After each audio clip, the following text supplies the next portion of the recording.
Australith, the ancient destruction beast of the Fourth Order Transcendence, has finally been defeated after reigning terror for almost 2 months. The whole Jia city, at least those who managed to survive, celebrated a new lease on their lives. Everyone inside the Federation also felt some semblance of relief as they jumped for joy. The higher-ups could not be any happier. They needed a lot of help, but they pulled through. The Federation leader even lets an extremely rare smile out in the corner of his mouth. While everyone was celebrating, the beaten-up god tree was left alone with little Panda in the heart of the city. Even he did not expect that Jia city would be destroyed to this extent. But then again, the previous wars between humans are scarier than this scene. Before anything else, Yuzi wanted to ask the little guy if he found the person he was looking for. He did for a brief moment, but he had to help in escorting people out of the city, so he hasn't looked for her just yet. It was at this moment that Nine Tails made her entrance with a desperate haste. She was just looking for the boss, but it's also good that little Panda's here. Nine Tails has something regretful that she needed to tell little Panda. Those string of words made the little guy's stomach turn. His mind was full of thoughts about how Xiao Ai was protecting the retreating civilians when a shadow beast managed to sneak in for an attack. They can't blame the units in that position. It was a chaotic situation, and there were too many humans to protect.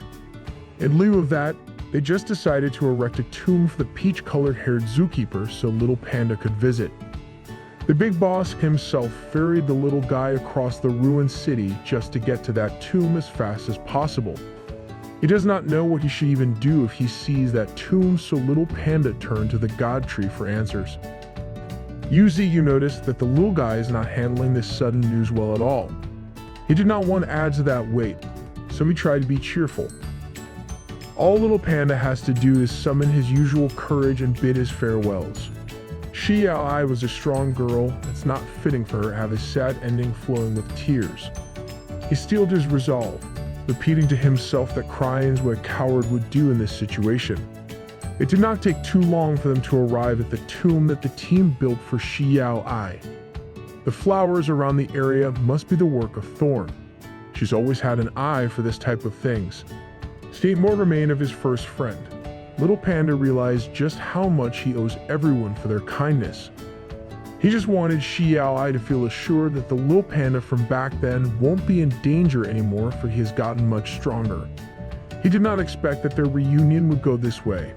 This would be the last time they will meet, even if the little guy is unwilling to let go yet. But the time has come, with tears of blood flowing from his eyes. He promised to never cry again, to live on bravely. Because time will never stop for anyone. Crying is meaningless if you cannot grow by moving forward. This is what little Panda learned after being protected his whole life. One last promise he has was that he will be fine in this world and there is nothing to worry about. But it looks like there really is nothing to worry about. Xiao Ai's sweet voice rung on Chizi's ears, calling his name. He slowly turned his head around, fearing what he might see behind. But after seeing even just a portion of her, he became certain that this wasn't a dream. Fear has subsided. All he could think about was the conversation with God Tree on the way to this place. It's been a long time since these two have seen each other. They just kept on running away. There are so many things that the little guy wanted to say and share, but he could not think straight. At this moment, the two felt like they were the only living and breathing beings in the whole world. Tears started welling up in her eyes. The bad times are over. Cheesy remembered the God Tree's advice to not cry while summoning his courage to bid farewell. He understands that crying is the behavior of a coward, but his face has been contorted by tears and the feeling of relief at the sight of his friend. He really thought that in this life, they would never see each other again. If crying is the coward's way, then I don't want to be brave. Xiao Ai is on the same boat. When they finally met each other with a tight hug, little Panda realized that the God Tree and Nine Tails got him with a fucked up dead friend prank. Mr. Zookeeper Gramps was safe too, in case anyone's asking. Once everything had been said and done, Yuzu was left with what little mangled body he had left and a ton of things to ponder. This prank can be counted as a small part of his revenge against the little panda. Next time, behaviors like Cheezy's won't be cleared so easily. Ninetails was tasked to inform the main four and the rest to hand the survivors over to the human military force as they made their leave. As for their ninth brother, the little panda, they might have to wait and see. It looks like he was enjoying himself with Xiao Ai. Even his overconfident grin was back. God Tree thinks it's best that they left the final decision to the little guy himself. Xiao Qing was also cleaning up with her secret task force. They've wiped out any shadow beasts that might have survived. It's a big win for Misty Mountains, so it's a big win for Misty Mountains Princess. It's time to withdraw. The higher-ups have wound down their celebration as there are still things to take care of. They fear that the Misty Mountain beasts might refuse to leave, and they think that the survivors might be used as hostages. Things would have been disastrous if the head secretary came in a little bit later for the latest update on the field. The report stated that the strange beasts of the Misty Mountains had vacated Jia City. This was supposed to be good news, but the Federation head felt something was odd. There's also no need to worry about the citizens as they have been handed over to the military without a fuss. Humans all over the Federation felt their perception of the supposed demon tree change overnight. Humanity owes them a huge favor, and some beasts are particularly charming to the crowd. The Federation head finally grasped what was nagging him at the back of his mind. This war might just be a big scheme, a big plot under the control of that God Tree. This is big brain time. When the Misty Mountain beasts left the city, all that remained were ruins and deadly silence. Among the rubble, there was something odd trying to pierce into the open air. It was the miniature version of the ancient destruction beast before undergoing the moth transformation. He was wise to leave a clone behind when things got dicey. He would have been doomed otherwise. Time is all he needs, and he'll get his revenge. But before thinking about revenge, maybe he should have thought about hiding out first as a mysterious furry palm grabbed the clone. That furry fellow was one of the panda units of humanity. This one just happened to be Cheezy's big brother. Given that he's just a clone, his ancient destruction beast had nothing to use as a defense. The dark panda was ruthless. He easily vaporized the remnants of the catastrophe in a shining blast. That attack was both casual and fatal. Big Panda does not look like someone you can mess with. Another furry fellow came out of the woodwork. They were talking about Cheezy's whereabouts. Realizing that his little brother is old enough to make the choice, Big Panda did not push any further than they already had. What's certain is that they will meet again sooner or later anyway. Maybe on the same side, maybe not. This supposed tomb really was impressive. Everyone pitched in with their talents to build something believable for the prank. Now, it was like the two weren't even separated. They were freely gossiping about how Sparky the golden ant and Thorn are fond of each other, but praying Mantis was getting in the way. Even Zookeeper Gramps has jumped in on the juicy discussion. He thought that Thorn and the White Tiger were the real partners. This question about some silly gossip proves that things are not that simple in the intricate web of connections in the mountain. Cheesy mentioned going back to the Misty Mountains, so Xiao Ai wanted to know more about that. But if you ask her, she just wanted this old friend to stay here. Little Panda felt great hearing those words coming out of her mouth. But he just owes the entire crew too much gratitude to bail out. If it weren't for God Tree, he would have died, and they would have never been able to meet again. This time, he's going back to repay a debt that could never be truly paid back. But more important than that, he's going back because the Misty Mountains are his home. Xiao Ai understands. Just one look at the little panda's cuddly face was enough to ascertain that this is truly what he wanted. But before going, he wanted her to take back something that she left behind a long time ago. The flute that Cheezy's been keeping safe all this time. She recoiled back and meekly answered that she did not want the flute. It's been a while since she carried the instrument, and she has forgotten how it felt. Little Buddy could have the official quest to keep it with him, at least for now. The next time that they meet, however long that may take, maybe he could return the flute back. That sounds like a good deal to Cheesy. With a wide smile, the little panda accepted the terms. Now that everyone was going back to the Misty Mountains, of course, the big boss was also on the road, traveling with incredible speed. While Godtree was rushing back, he heard a vulture's wing and Chi-Zi's voice calling out to him. Ninetales knew what this meant. She knew what Ninth Brother chose, and she was very pleased. And so, Godtree, Ninetales, Chi-Zi the little panda, and a random vulture beast traversed the woods at their own pace. The structures all around the mountains were as stalwart as ever. The fog was so much thicker than before. It has truly been a while since Godtree set root on his home soil, but it's still as comfortable as ever. He just got parked and Long Feng was already shadowing him politely with matters to report. Thankfully, under this man's supervision, nothing happened while everyone was away from home base. Opening the attribute panel, Yu was greeted by his 180,000 unspent evolution points. That's a strange number. The number of his points didn't increase by a ton after killing a beast at the brink of 5th order transcendence. A troubling thought started nagging the Godtree's mind. There's a possibility that the beast is still alive. While he was trying to recall the events from the war, Yu started feeling a heavy weight bearing on his whole body. Then at the next second, he was out of the real world and into some different type of space. In front of him was the only voice that called him by his old name, Yu. The system has pulled him in to have a conversation. The last time he talked with the system was under some time-sensitive circumstances. The system might want him to do something again. But it just came to drop a warning since the forces of darkness have begun to manifest.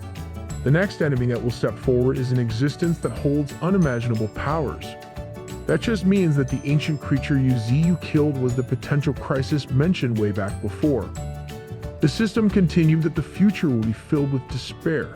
It is fate that he will lose everything. And if he loses, he'll fall into reincarnation again. On the narrow chance that he wins, he will also end up alone ultimately. The situation is far more dire than anyone could imagine. One advice that the system gave the Godtree one last time was to prepare for a fight to the death. With those ominous words, Yu was kicked out of the different space. Now he's back to reality. Did the system just spoil all of us for what's about to come? He knows better than to ignore the system's warning. Now he knows that the darkness is coming. It's coming for everyone and everything. If that was the case, then Yu dared the freaking darkness to do as it pleases. He'll stand on business. If you know Godtree, then you know one thing: he does not lose. Somewhere far from the lands of Misty Mountains was a remote island in the middle of the ocean. Something is living around the waters of this island. Something big capable of drowning mountains with waves. Below the deep and dark ocean is where real power congregates. It's where real powerhouses are born. Deep below the island was an ominous passageway inaccessible for any technology currently available. In the depths, there was a tombstone that had no business being underwater. A whale beast had come to this area to visit this tombstone that's emitting a strange aura. Then, the beast started saying a prayer to the prophet of the sea tribe to lead them to the true path of evolution. All the Whale Island beast wanted was a leader for the sea tribe, so they could climb to the top of all races. After saying his piece and offering his prayers, the Whale Island beast went his own way. Back in the Misty Mountains, times of peace are also the time of harvests. Godtree has absorbed countless ice spirit stones that an ice elemental spiritual flower has condensed on his head. It'll be tricky to figure out who deserves this treat the most. Ninetales came in with an unrelated idea. She suggested that their master should travel to vast lands beyond his jurisdiction now that he could freely control his size. He knows that venturing outside of their territory will be a thing that they must do soon, but it is not time just yet. But if that time comes, the Divine Flower was the first one that wanted to reserve a slot to join the journey. That's not an issue for Yu. With this little Divine Flower around, his cultivation speed goes much faster. Chi-Zi has also pretty much settled back in as the guy who doesn't care about the rules. But now he's always on a call with Xiao Ai from a faraway city. He even casually ropes everyone in the background from time to time. Maybe he wants to be a TikTok star or something. Whatever it is, everyone was under the impression that Lil Panda has become weird. Ninetales felt that the Lil Gut was getting more and more annoying. While they were chatting around, the forming of the ice elemental spiritual flower suddenly started commencing. It has finally blossomed. There's one member that was deserving of this reward. It's none other than Little White. Hearing those two words awakened something primal in the white tiger's blood. But Yuziyu just scooped the overgrown cat out of the way, as the one to get the treat will be the little white snake. All the serpent has to do is consume the spiritual flower, an unbelievably precious treasure for anyone with ice attributes. The little beast did not hesitate and took the flower in one bite while taking the big boss. Its effects were equally drastic and swift. A substantial change in shape, size, and form started happening on Little White's body. Even Yuziyu has to cover his eyes to protect himself from the blinding bright light the evolution was giving out. The slender Little White of before was gone. Say hello to a more compact form with even more intense ice abilities. From a baby snake to a full-grown fearsome beast that can't be looked down upon. Yuziyu stumbled on his words. This serpent was just so breathtakingly beautiful.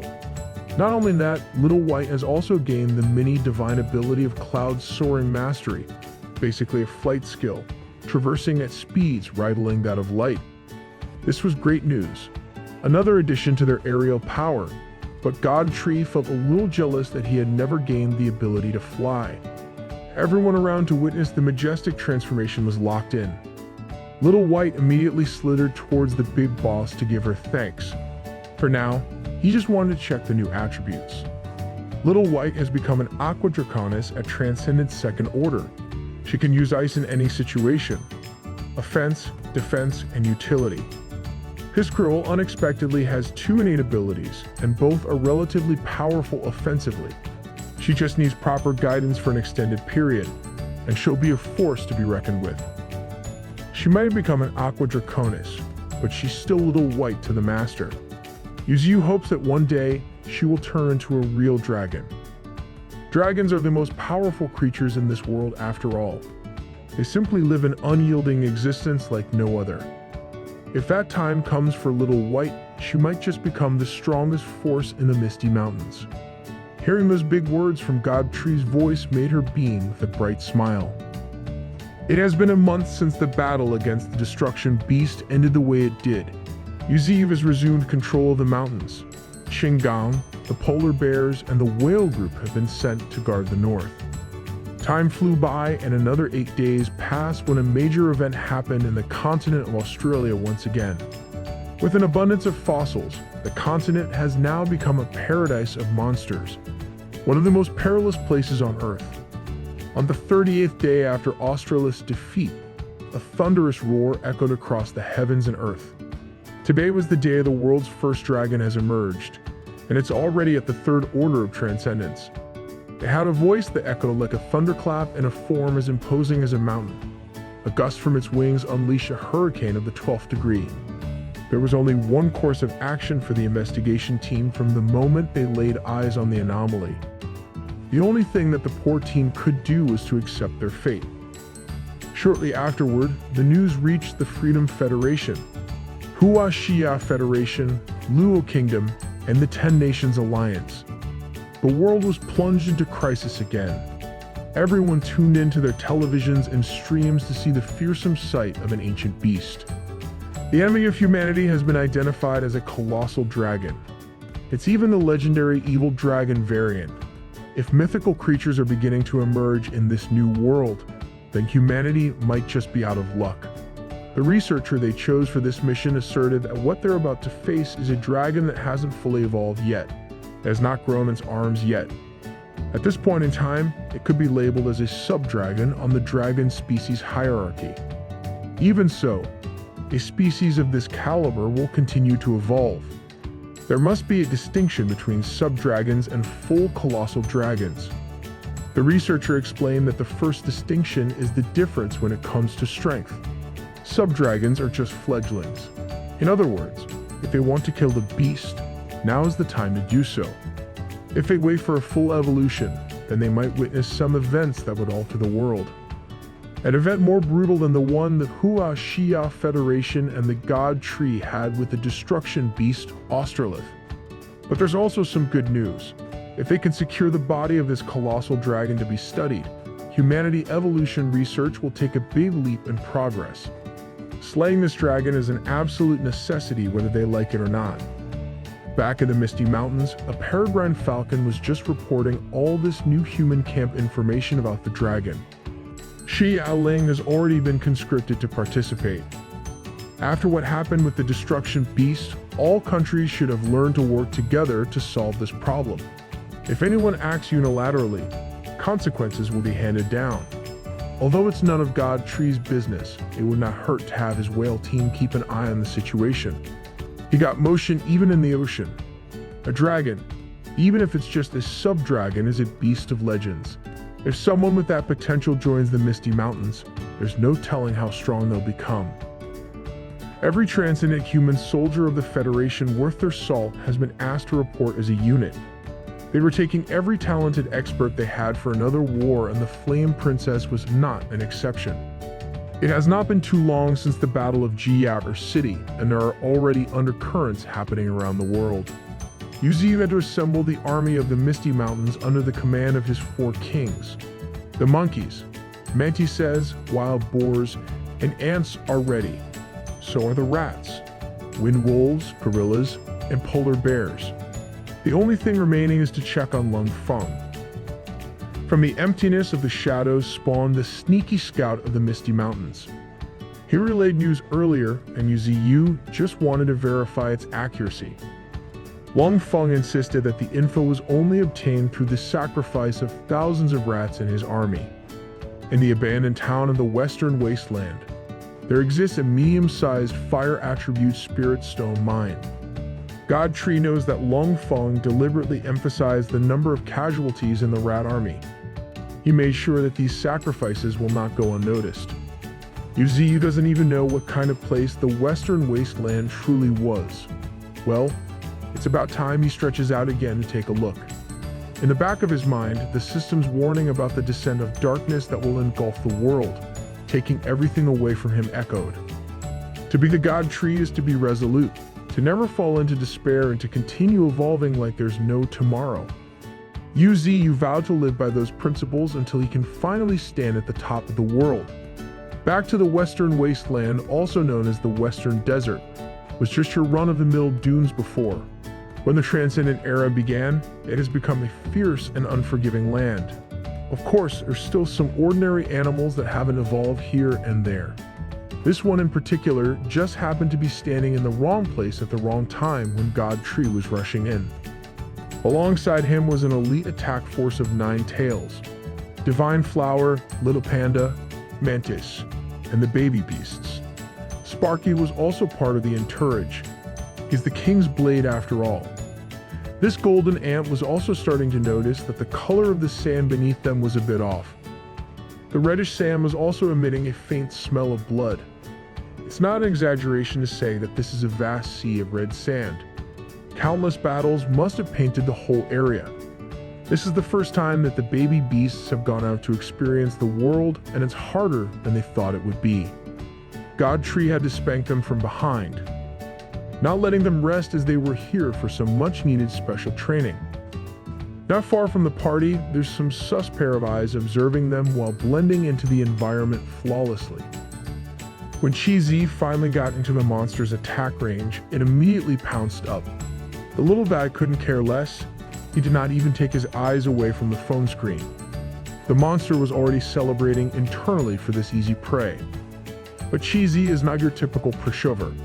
He might be little in size, but he is truly monstrous in strength. It turns out that the little panda was just wandering around the area to find a signal to call Xiao Ai from this desert.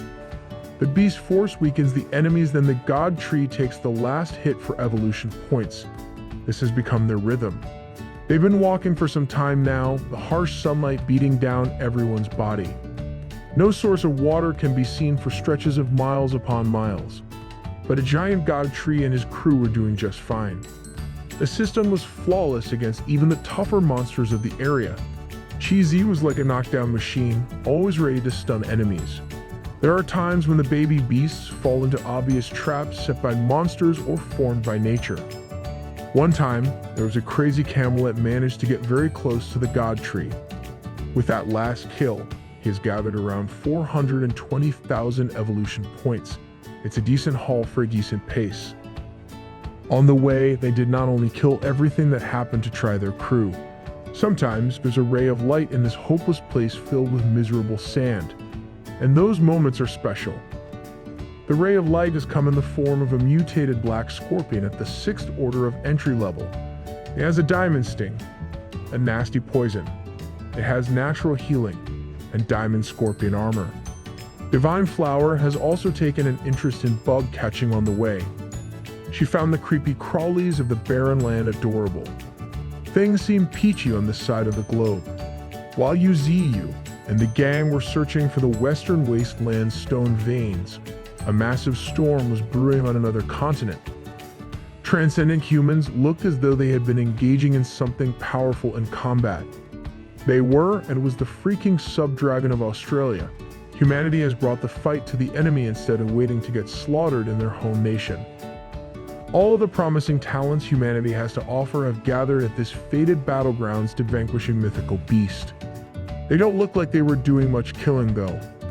They were all getting burnt to a crisp little by little. Some more capable or maybe lucky soldiers managed to survive the fiery onslaught. But the situation could not get any worse nor more terrifying. The sub-dragon just casually split the earth in half as far as the eye could see with its breath.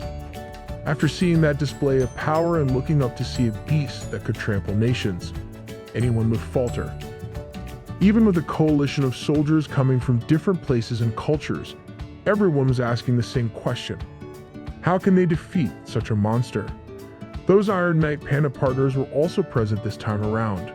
Of course, the Federation's darling, the Flame Princess, was also playing her part perfectly.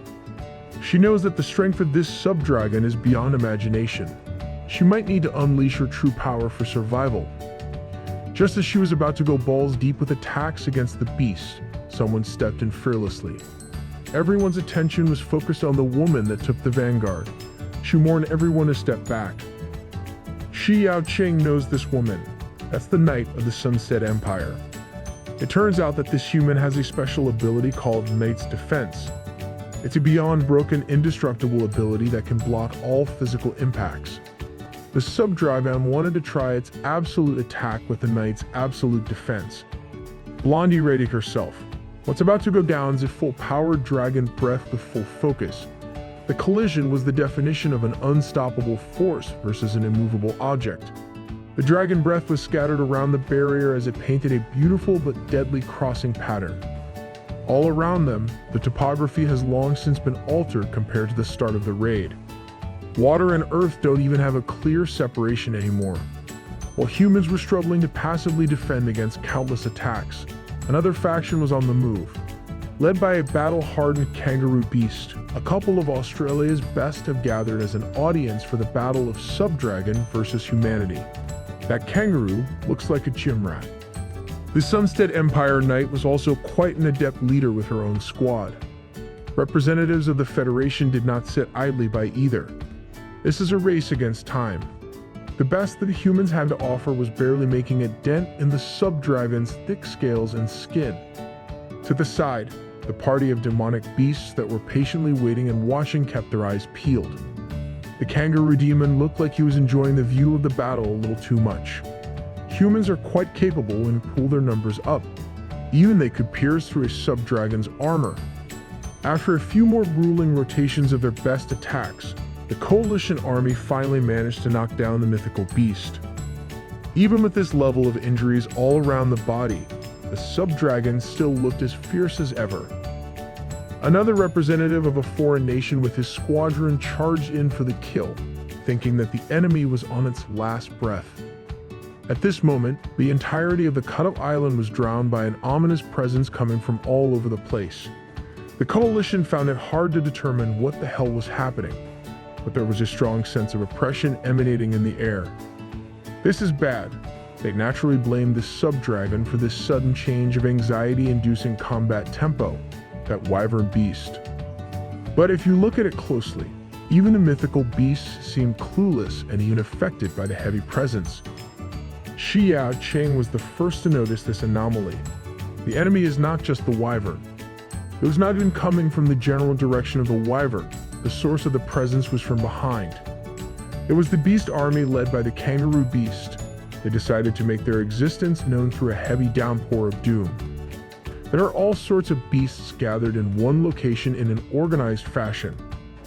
Everyone could not help but compare this sight to that of the Misty Mountain monsters. The wyvern that had just attacked all day was now speaking in perfect human tongue, calling his enemies stupid fools that were being used. The beast army is using human forces to weaken the wyverns, and then they plan to swoop in to wipe everyone out when the time is right. Based on how Kangaroo Beast casually talks to the wyvern, even calling this sub-dragon Ned, it was obvious that they were acquainted somehow. Some of the foreign nation militaries did not waste another second and bomb-rushed the kangaroo that still seemed unbothered by anything. But the sheer difference in speed was just too much to bridge. Kangaroo continued to talk with Ned the wyvern about how the king was furious. Ned is not only trying to enslave the entire race, but he also showed up in the mortal world to bring a breakthrough. And now he's exposed. Ned knew that the beast army had used all that reasoning to enlist the help of humans. Kangaroo did not even deny that part. Without the permission of the beast army, no ships would have been able to land on the shore of Australia in the first place. Now the mystery of the seemingly too easy tracking work against the wyvern has been revealed. They're being used by Australia's beast army the whole time. Kangaroo wanted to uphold their king's principle to minimize loss. Their king also doesn't allow their bodies, dead or alive, to be taken away by humans. So, in a beast's eyes, humans have to be sent to their deaths. Whether it's a wyvern's betrayal or the existence of Misty Mountains, nothing's allowed. Ned found all this posturing tiresome and ridiculous. With his strength and blood, he believes that he should be the king of his own making. In front of everyone as a witness, the wyvern's aura has increased up to another notch once again. This was within Kangaroo's realm of expectations. He knew that the mythical beast still had something up his sleeve. With the size of a dragon and powerful blasts of magic that can evaporate everything, Ned views Kangaroo as nothing but a stinking rat. But before unleashing a fearsome explosion of energy, Ned was attacked by another reptilian beast. This one chomped down, and it doesn't look like he's letting go. To make things worse, the biting was just the start of a combo. There was another peculiar beast up in the air holding an energy ball. With the reptilian bite force holding him down, Ned took a spirit ball to the freaking face. This wyvern is feeling it now. He hates getting played by enemies that were supposed to be beneath him. When Ned finally managed to get a decent foothold to leverage, he didn't waste a second. He immediately pounced towards Kangaroo, the beast that was running the show for his so-called king. Kangaroo proposed that Ned could die with dignity intact, but his body will be cherished and consumed by the beast army. At this point, every little move that the wyvern does is causing calamity-class interruptions. A lot of the best and brightest young talents of the coalition have also completely given up, just focusing on evacuating before getting wiped out. Amidst all the chaos of dealing with sentient beasts, Sakura Kingdom's team remained level-headed and decided to at least take the wyvern eggs away from the nest. The beast army that has just been observing all this time has started to mobilize their forces against those ninja egg thieves. Disposing of this much trash with this much strength was quite a simple feat for the Flame Princess. She would not even let these foreign beasts think about getting in the way of the mission. Things are heating up at the battle of the beast army versus the powerful Ned. The wyvern looked at the back of one of the egg thieves getting farther and farther away. It was like Ned knew what was about to happen to him, and he was just happy that his progeny, a new generation of dragons, would be out there in the world. He wanted an egg thief to run. The farther, the better, the less exposure to the cruelties of the Beast King of Australia. Meanwhile, at the Western Desert Mines, transcendent second-order fire pythons littered the ground where the fire spirit stones were strewn around. God Tree and the gang finally found the place. The Spirit Stone mine was basically as good as theirs. The fire pythons on the ground would just probably be a bonus. But these fire pythons have been living well. They want to protect their carefree life by absorbing rich power straight from the source. This time, God Tree would not even move. He might as well utilize the combat force that he brought. Bit the cream of the crop after all. Nine Tails loved fighting fire against fire and coming out on top time and time again. Sparky was getting used to using fists instead of just relying on his sharp blades to change the pace of his offense. Have you ever seen a golden ant beat up a giant fire snake? Just look at the screen. Now you have seen it. Cheesy was also eager to prove himself after he promised to clear his debt and his embarrassing loss against the ancient creature by using a frozen fist. One punch and the dry desert were now blessed with a fatal sculpture of sharp ice. Unbeknownst to the Misty Mountain monsters, there's another pair of eyes keeping tabs on them from afar. Boys, this one is not wearing any plot armor. She had green hair and eyes. She had fangs reminiscent of a demonic creature. She was just watching because she's curious about what that infamous tree really is. Sparky was not even being challenged by the fire pythons. Every hit was a critical one. On another end, Cheesy was also doing the exact same thing, with a different flavor. There was also the unlikely team-up between the Mantis and the Divine Flower to perform some horrific torture on the pythons.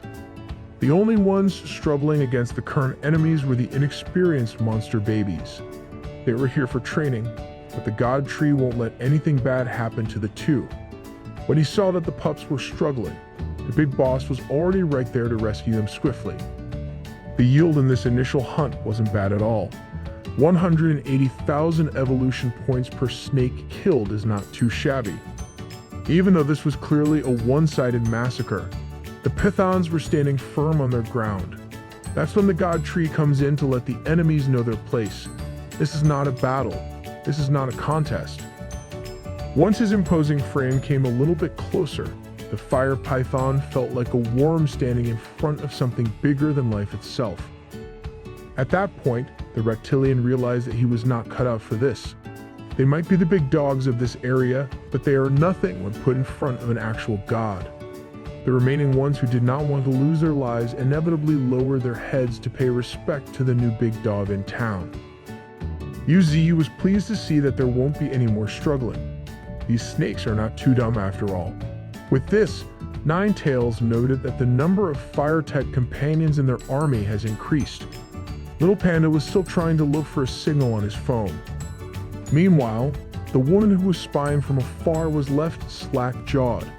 The troublesome fire python clan was defeated just like that. Now that things are winding down, it's time to deal with that mysterious girl. God Tree had already felt her presence since they got to this place. He did not hide his pressure, so even she was alarmed that there's nowhere else to hide from those eyes. If that was the case, then she needs to escape quickly by slithering through the hot sand. The speed of Yuzu's roots was unbeatable in a contest of speed. Now, she doesn't have anywhere to hide and run to. Now that God Tree has finally caught an actual glimpse of the mysterious girl, he was surprised. The supple body of a human woman on top, the scaly and supernatural body of a snake at the bottom. Cheesy gave up on his phone and went to check out the commotion with the pups. Miss Snake was essentially surrounded by foreign entities. God Tree might be a powerhouse, but he could be ignorant at times. He thought that the woman was a ladyboy. He got close enough. She was actually a snake lady local to these sand dunes. And even though the chances of escape were slim to none, she was confident that she'll escape. Snake Lady has the mini-divine skill of petrification in her eyes after all. The beam that would turn anyone who looked into her eyes to stone swiftly targeted God Tree's roots. It was extremely effective, the rate of the effect was pretty fast, and its utility is top-notch. While she was focused on petrifying the wrong target, Nine Tails caught up to deal with the Snake Lady. Her fiery breath kissed the sand below, but Snake Lady was quite good at maneuvering her body to evade by jumping up. The situation is turning bad, and Little Panda has to take the baby monsters away from the battle. He's like an S-tier babysitter. When Snake Lady landed and Nine Tails was left wide open, The petrification focused on the agile fox. The battle was so fast-paced that part of Little Panda's cloak was turned into stone while he was retreating with one of the pups. Snake Lady was also realizing that she was no match in a battle of speed and flexibility. Just when she was about to give up after failing to land a single beam, Ninetales was already ready for the backstab kill shot. An explosion of dust obscured the result of the backstab. Did we just kill a Snake Lady? I don't know. One thing for sure was that Ninetales was exhibiting a premium battle performance right now. Just ask Little Panda, and you would undoubtedly agree. The Misty Mountain's elder sister is just built different. But the struggle did not end there. Snake Lady was capable of conjuring some sort of spectral snake form to enhance her compatibility. Ninetales is not one to get upstaged in these types of situations, so she also brought out her fiery fox incarnation. It has now boiled down to the battle of spectral incarnations being piloted by the respective fighters. In this form, Ninetales' already devastating Inferno Blast has gone up a notch in scale and destructiveness. The same goes for Snake Lady. In this flashy form, the petrification skill can be used to its full potential. It's a battle of fire and light that can turn anyone into stone. The conventional attack versus the unconventional combat skill. When the collision happened, anyone watching would have been shocked. Snake Lady can even petrify infernal flames into stone when you give her the chance to counter. That's not a cause for alarm with the fox, though the enemy could petrify flames and give the enemy an endless vortex of fire through the flame pillar. Miss Snake Girl was struggling. She doesn't know who these monsters are. She believes that being beaten in this fight would mean the same fate as the Fire Pythons earlier. She just could not comprehend what was up with Ninetales. This fox's spiritual energy seems endless. With dozens of fire pillars taking out what little moisture was in the place, this area of the western desert has become hot as hell. Godtree took this chance to take an observer role. He assessed that Ninetales has been getting increasingly strong very fast. In the middle of the flame pillars, the Snake Lady's incarnation was struggling to even maintain its shape. Finally, she was forced to terminate the corporeal snake form on account of the possibility of dying right then and there. Miss Snake wants to take advantage of the resulting smoke to slip away quickly. She can't fight like this. There's also the fact that Ninetales was not the only one to worry about. Godtree might just be observing, but he would gladly take action to prevent an interesting beast slip away. The last thing that Miss Snake Lady saw was the eyes on the Godtree's roots, full of life and power. And then there was nothing but black. She was forced to the ground as the Godtree's thick trunk pounded her down. What do you mean by that? Yuzi, you look down to see the results of the pounding. The root has taken on the shape of a hand to grab Miss Snake Lady properly because she fainted in fear. Night has fallen in the western desert. The scorching heat has been replaced by the cold. But Godtree and the gang were unaffected by the cold. They're a fire spiritual stone mine after all. In this seemingly abandoned city, an abundance of riches now belongs to the Misty Mountains. The spirit stones here are also much denser than those in the Pandas area. Even Ninetales, who usually hates cultivation, is in deep concentration currently. Now that they've secured the location, it's time to address the other thing. Miss Snake Lady has lost the fear from earlier. Now she's freely interacting and having fun with Little Panda and his phone gifted by Xiao Ai. He was proudly displaying a song, and Miss Snake Lady was eating it up. Seeing this, Godtree couldn't help but admit one thing. That Panda Boy is really awesome when it comes to socializing. The second order transcendent Snake Lady actually belongs to the Snakeman race. She can manipulate sandstorms, has the mobility and flexibility of a serpent. She can be one with the sand, and destroy everything with a jade phosphorus snake tail. But the best part of her kit was the unexpected mini divine skill in petrification. As a new comrade, the big boss has a gift for Snake Girl. She really perked up after hearing that. The only thing she wanted at this moment was a phone just like Little Panda's. She's one of us. But what Godtree has in store is so much better than that lousy phone. Whatever it is, she does not want anything else. cheesy whisper that Divine Tree just doesn't know about technology. Their boss is a country bumpkin. At this point, Snake Girl was basically throwing a tantrum like a child who wanted a phone more than anything else. God Tree heard all the insults that little panda was whispering. That's a few hits on the head. The same goes for Snake Girl for being a brat. What Yuzi wanted to give her was the root of his power, the luminous essence of life. Right after seeing the beauty of this substance, something compelled Snake Girl to take it into her body immediately.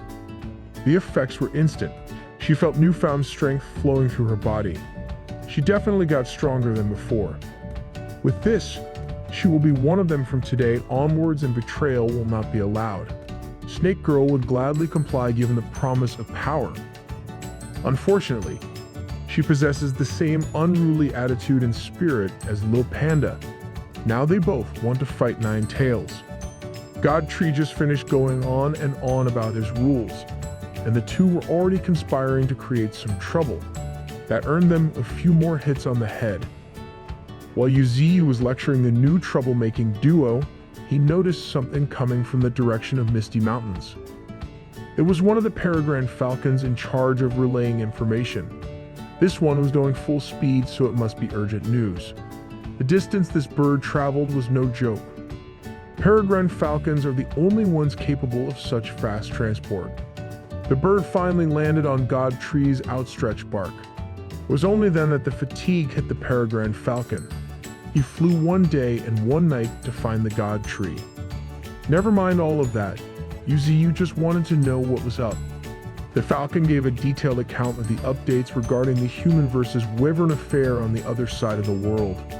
He took a special interest in what happened to the dark wyvern eggs. Those eggs falling into the hands of humanity are not good news at all. Even though the current human generation can't compete with him, Yuzi can't guarantee that the next generation will be in the same boat. He turned to Little Panda and Snake Girl. It's time to stop playing. They will be heading towards the east of the mainland. Their target is the Sakura Kingdom's forces to steal back the wyvern's egg. Nine Tails will be seeding this one out. She is still on the brink of breaking through after all.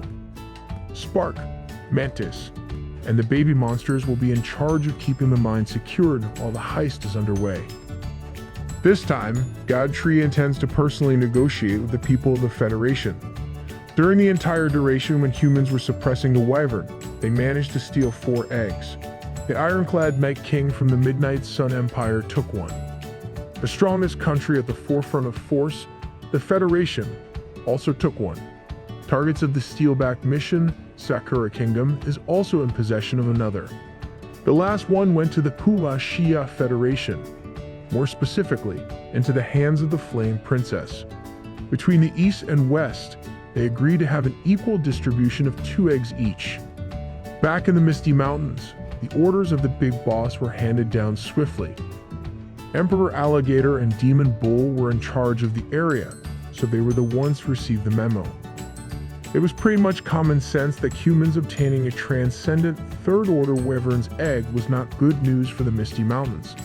The combination of humans and Iron Eaters was already bad enough. If humans find a way to work with wyverns, or even dragons in the future, it will be a massive problem for everyone.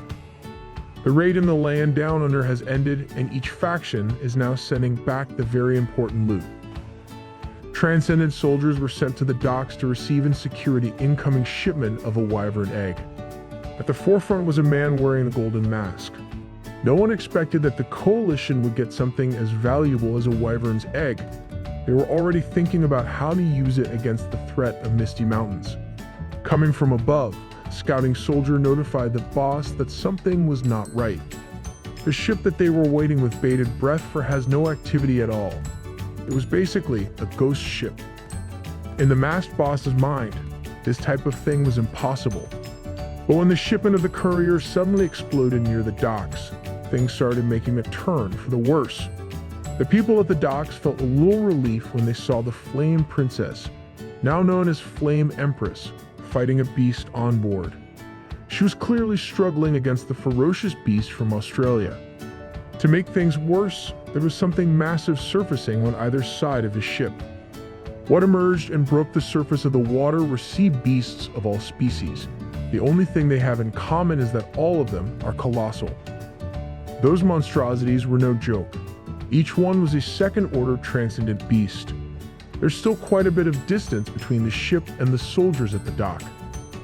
It looks like the Beast Army of Australia followed them quietly all the way home. Those beasts could have attacked way earlier to steal the egg back. Australia's beasts, led by the kangaroo beast, seemed like they had a bigger agenda behind their actions. That's not Kangaroo Jack, that's a jacked kangaroo. The humans were in a bad spot when they asked the beasts why they didn't attack earlier. Kangaroo Beast explained that it's because they have something to say to the king of this land. They just needed a guide to the Federation. He even sarcastically apologized for being rude stalkers. That refined and courteous attitude coming from a battle-hardened beast would make a human vomit. Even if they die, the forces in the ship will fight before hitting the shore.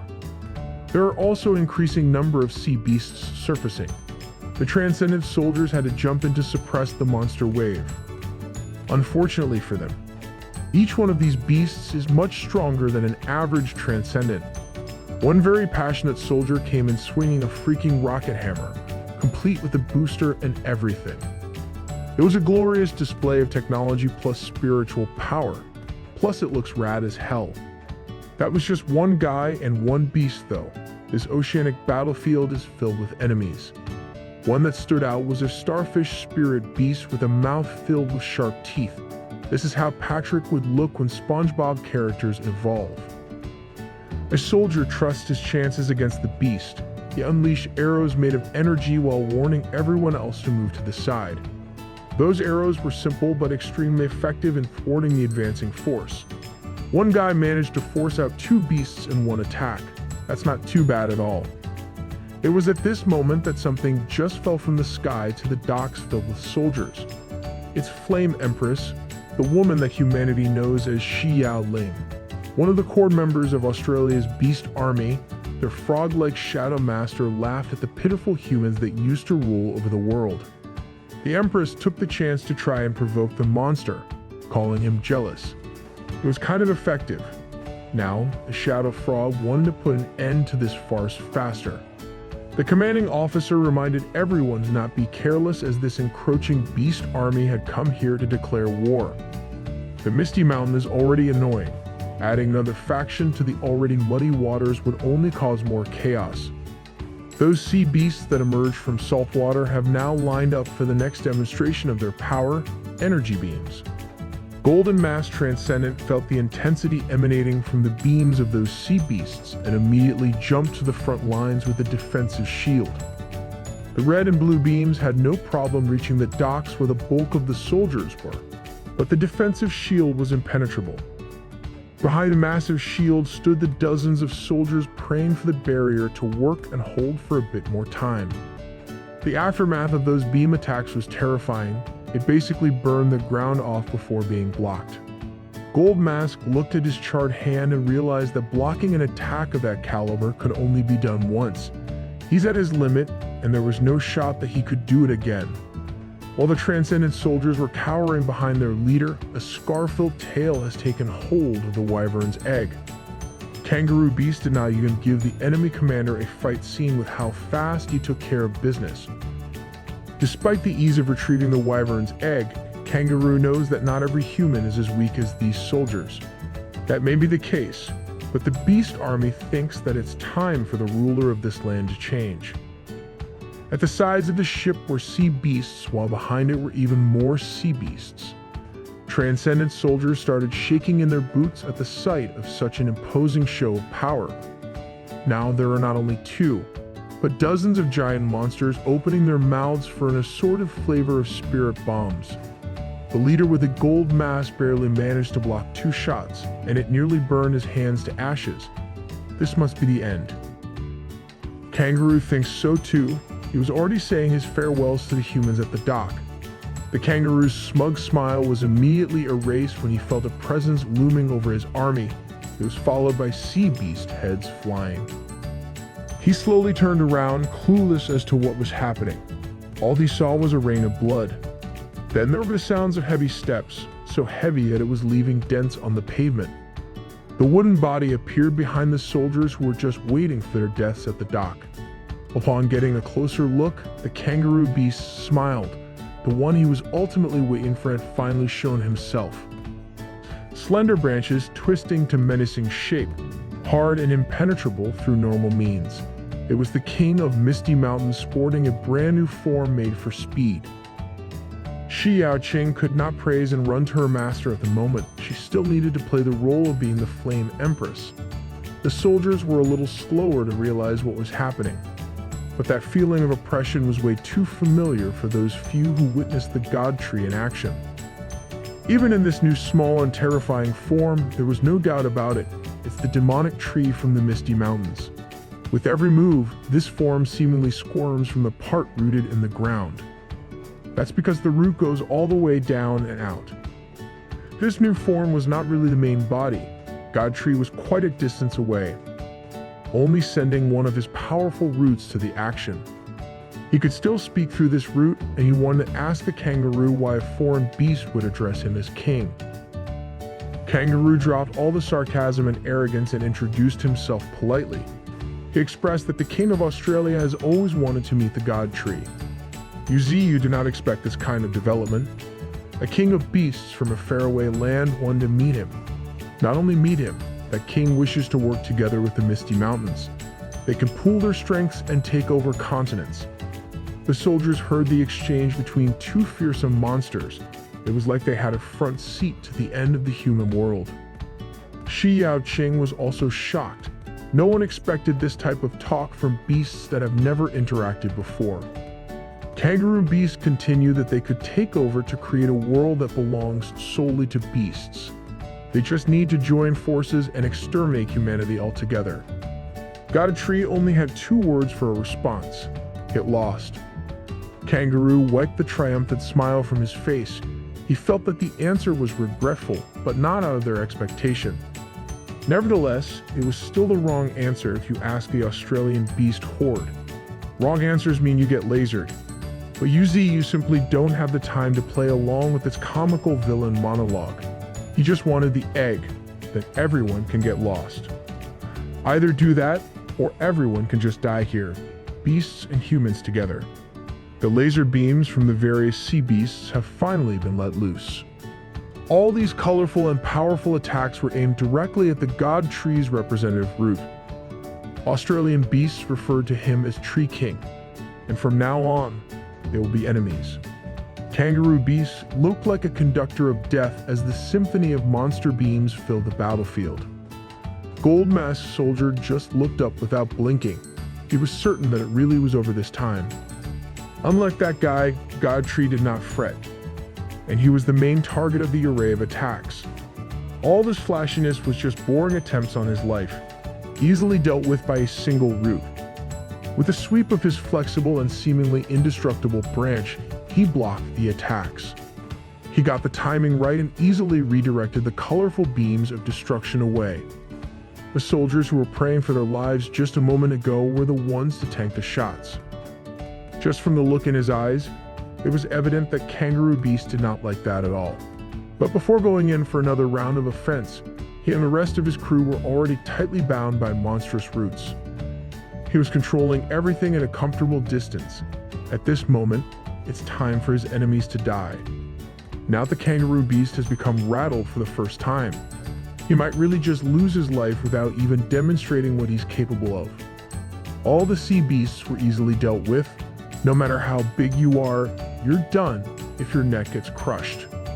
God Tree did not forget to complete the mission. He was here for the wyvern egg in the first place. In his freaky hands was a real egg of a legendary dragon. You don't get to do that every day. While he was savoring the moment, the Kangaroo Beast managed to break free from the crushing roots and was now charging in.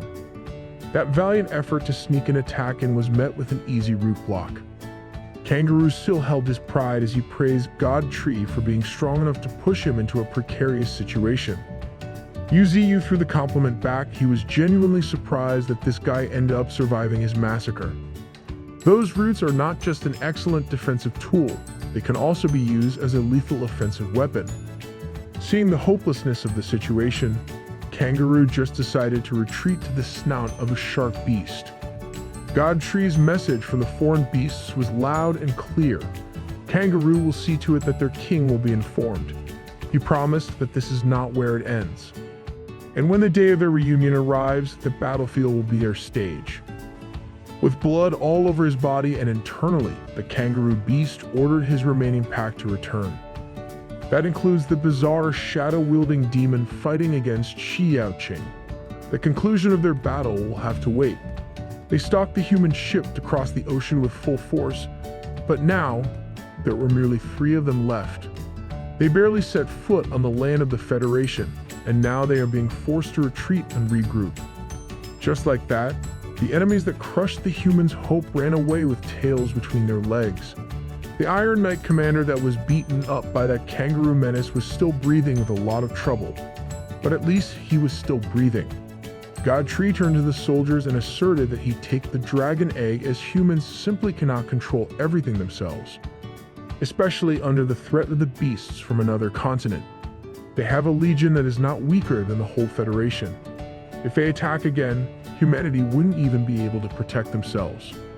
So, the Misty Mountains will cultivate the dragon egg to bolster their strength a lot more.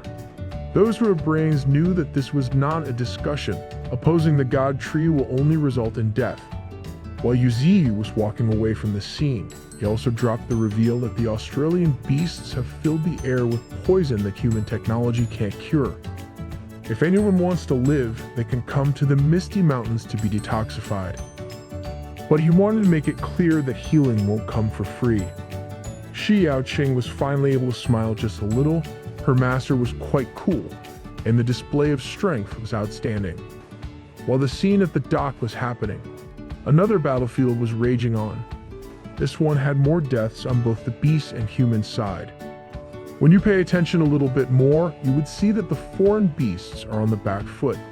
They were dealing with a combination of the little panda and snake girl after all. At this different point, beasts started surfacing from the sea too.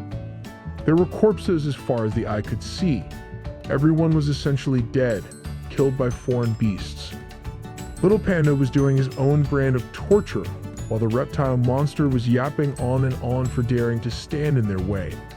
The King of Australia's way. This bit about the king interested Little Panda a great deal.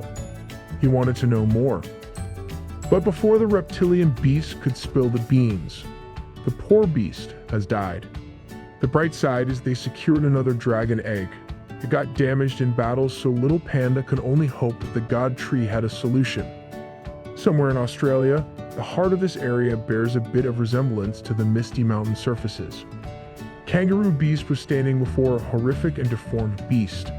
Their mission was effectively a confirmation that the negotiations with the Tree King yielded nothing.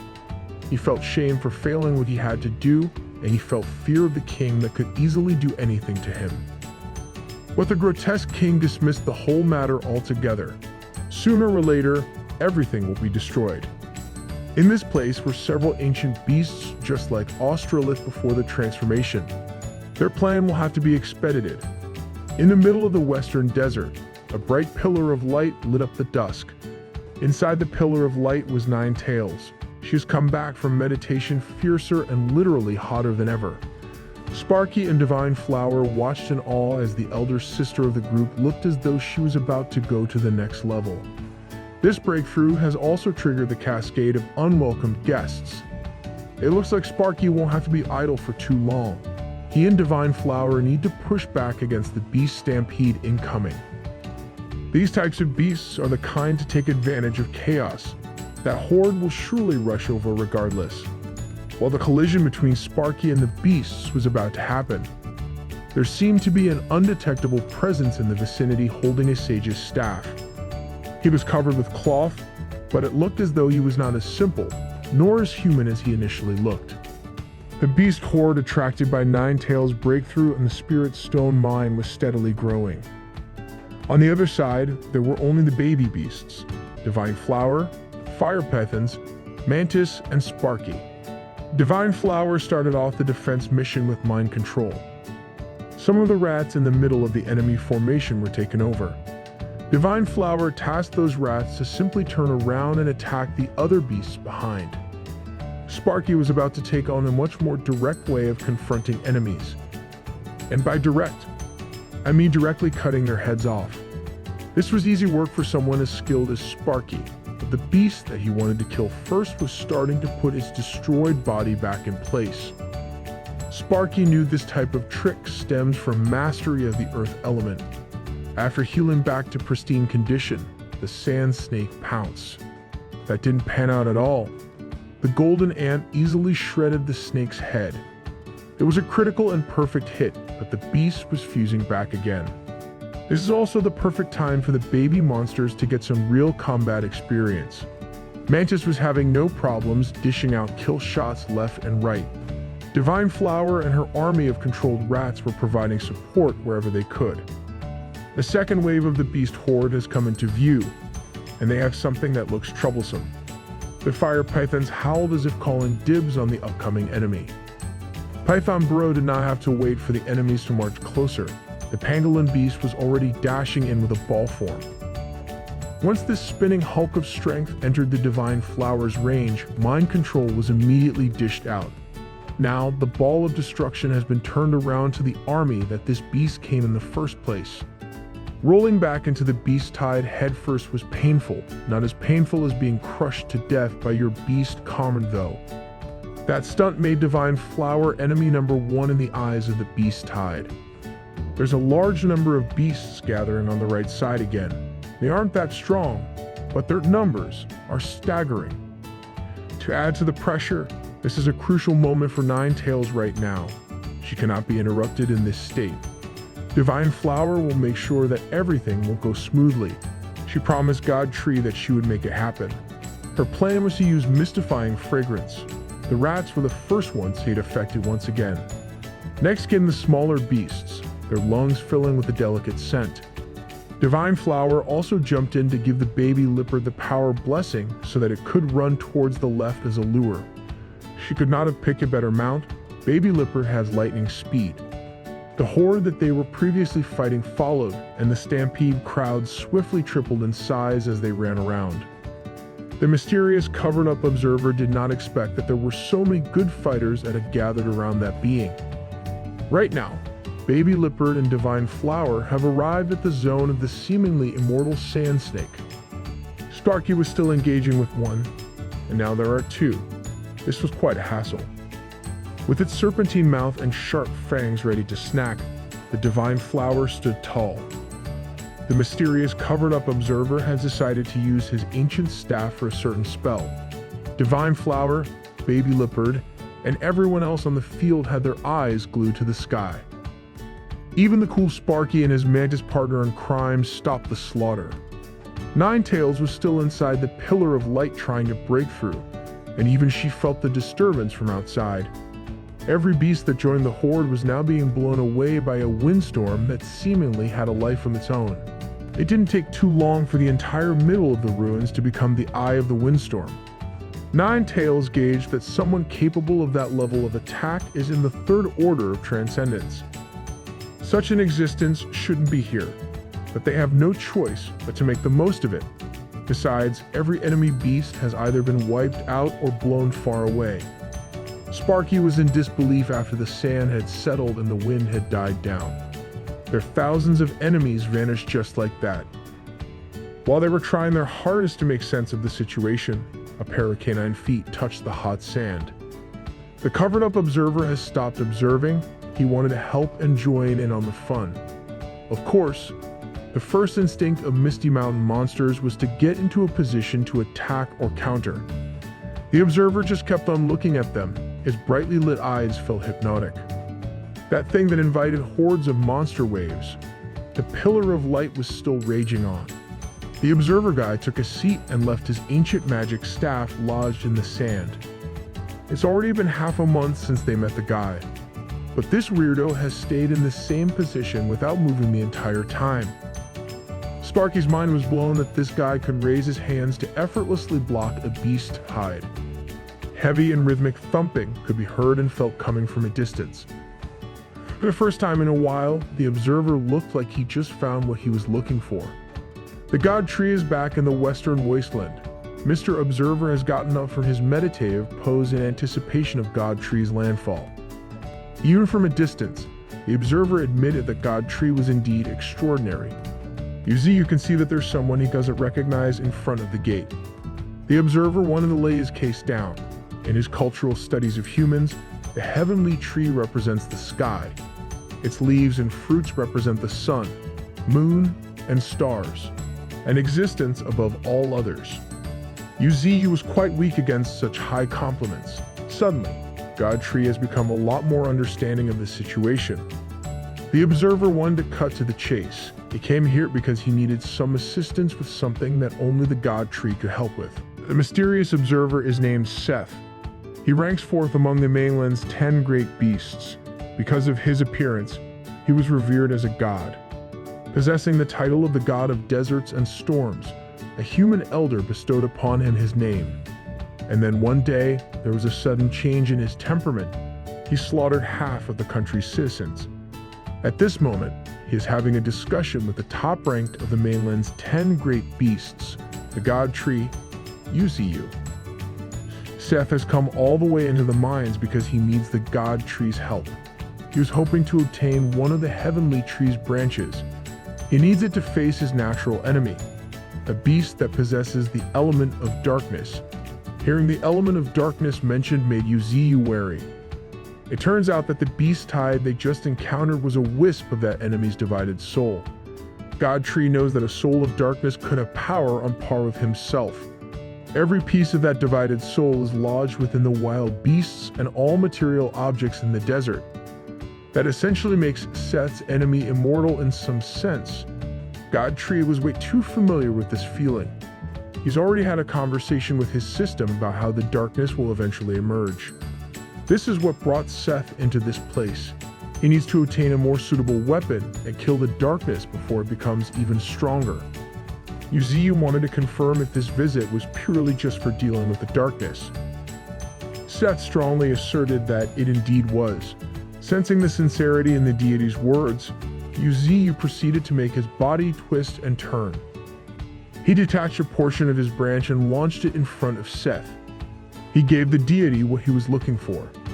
When asked if the piece of divine wood was enough, Seth stumbled on his words before verifying. The damn wood was bigger than him. It was not just enough. It was bordering on too much.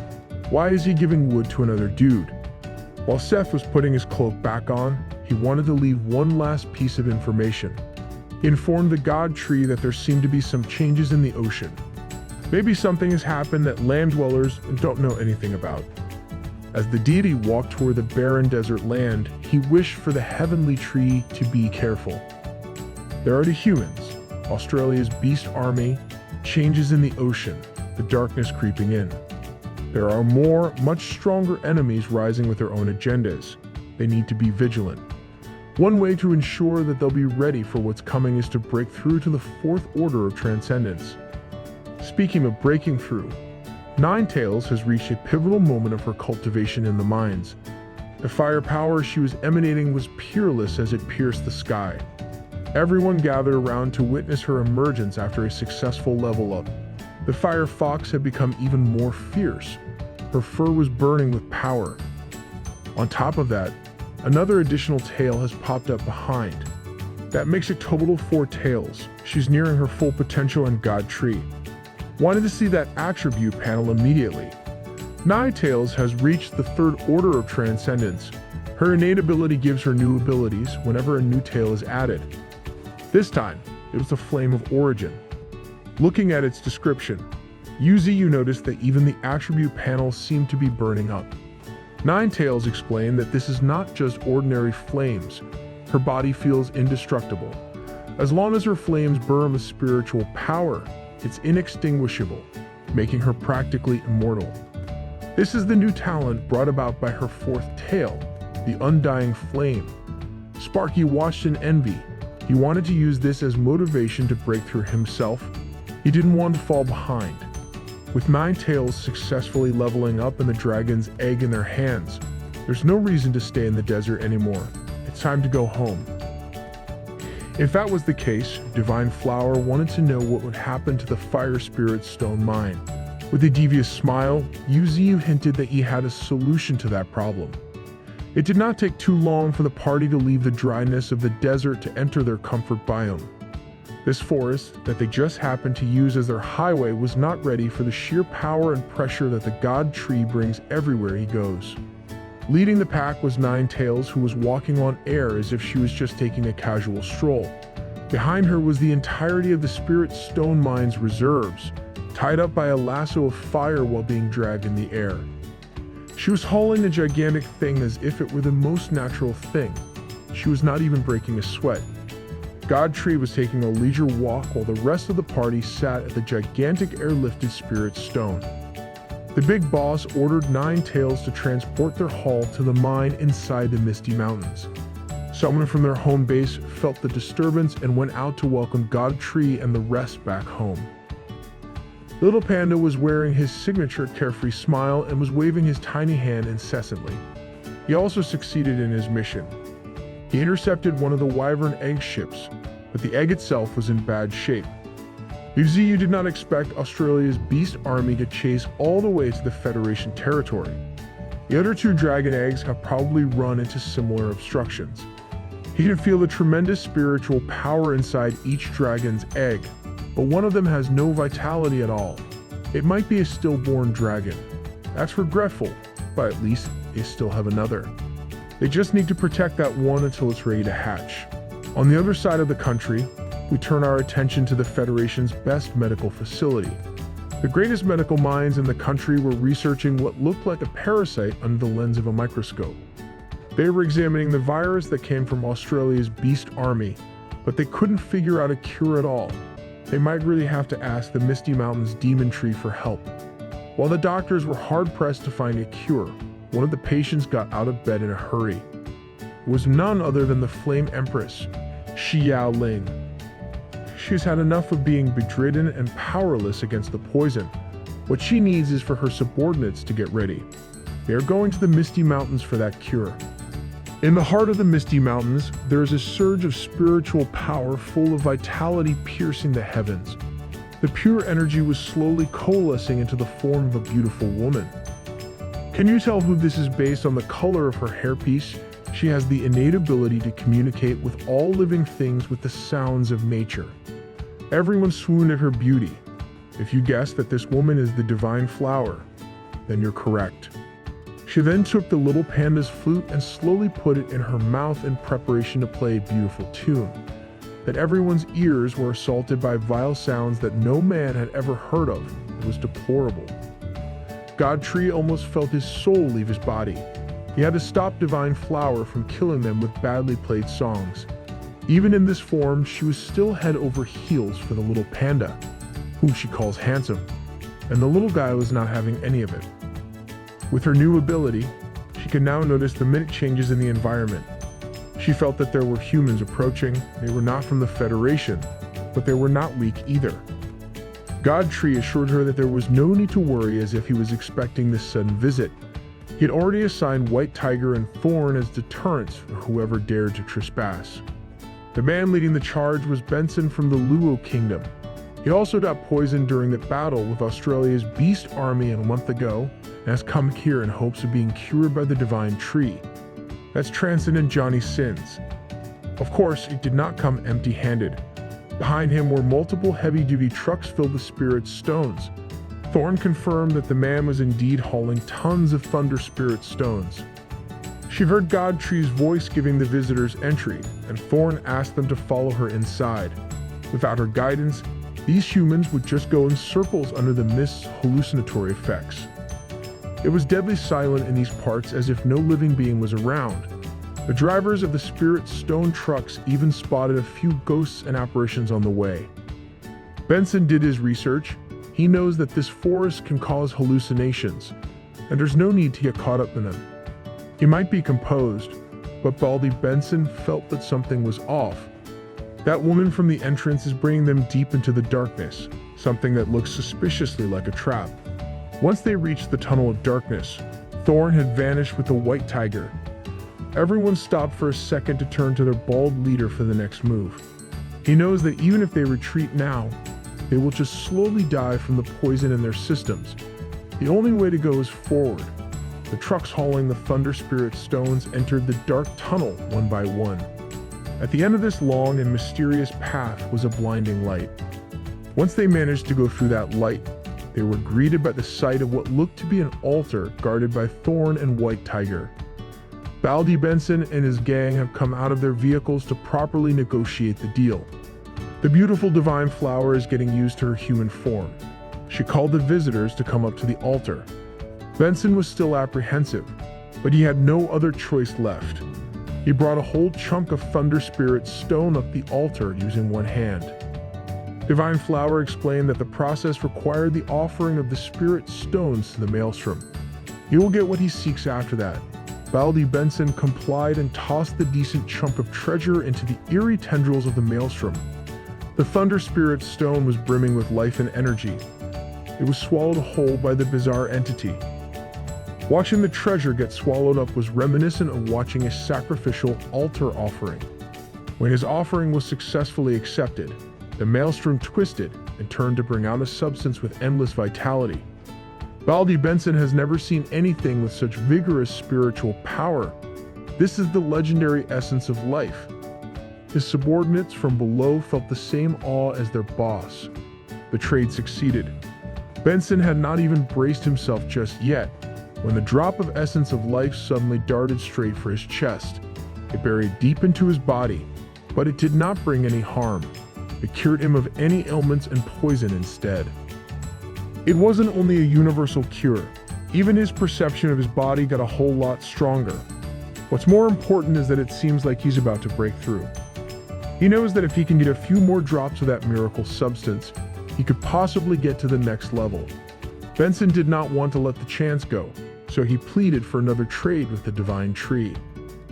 UZU was just chilling on the other side of the mountain when he heard these pleas. Things had been progressing according to his plan. He expected the greed of humans. The poison has been cured, and that man is still unsatisfied with his new life. Divine Flower interjected that everyone only has a single chance to trade, but that principle only applies to normal people. You can be exempt from the rule if you sign the Blood Pact. Baldy Benson felt even more apprehensive after hearing the mention of a Blood Pact. She continued that the Blood Pact is God Tree's ability to use blood as a medium for an absolute agreement. If he agrees, Benson will not be an enemy of the Misty Mountains. If the Misty Mountain faces any trouble, he will have to lend a helping hand without fail. Another thing is God Tree will not let the contracted person do anything disloyal, unfilial, or against justice. God Tree will not force Benson to become an enemy of humans. That was the part of the agreement that Baldy latched onto. If he doesn't have to become an enemy of humanity, he'll gladly sign the Blood Pact. The altar started twisting and turning once again. UZU relied on the contract to control the saint of the Brahma religion back then. That method is limited to just 2 to 3 people, and he doesn't want to be in full control of humans. That's where the Willing Blood Pact comes in. This way, he can use the pact to influence human society from the shadows. With time, they will no longer treat him as an enemy. The Blood Pact was done without a fuzz.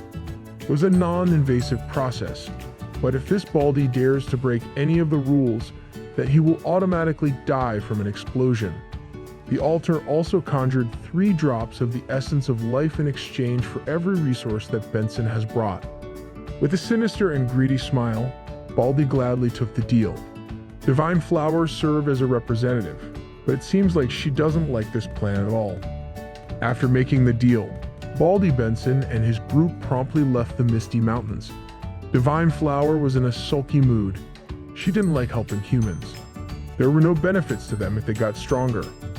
God Tree explained that a second-order transcendent human had just become stronger after leaving this place. If Benson said it had nothing to do with the God Tree, no one would believe him.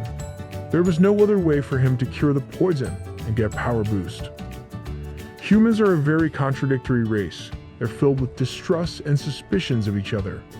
If everyone thinks you're a bad person, it doesn't matter how much good you do. But they're not stupid. It's just that no one cares about the full story. Everyone just wants to maximize their own benefits if possible. It wouldn't take long for Benson's peers to slowly push him out and back to the Misty Mountains. But this was not Yuzuyu's endgame. He wanted people who would become independent monarchs reigning over a region. It wouldn't just be Benson. It would be the same for all humans who came to the Misty Mountains seeking power from now on. God Tree wanted to put this plan in place in preparation for the system's warning about the emergence of darkness. Before that battle arrived, he needed to borrow the strength of even more races. Divine Flower did not expect that her boss had thought and planned that far ahead. She noticed his train of thought just now was very similar to a human's. Trying to get out of that awkward conversation, Yuzuyu took his exit, excusing himself to check on the items they had just acquired in that earlier trade. Countless pieces of Thunder Spirit stones were laid at his feet. Using only 4 drops of the essence of life, he managed to trade for 8 truckloads of Thunder Spirit stones. It was an immense profit. More importantly, he got 1 Thunder Spirit herb.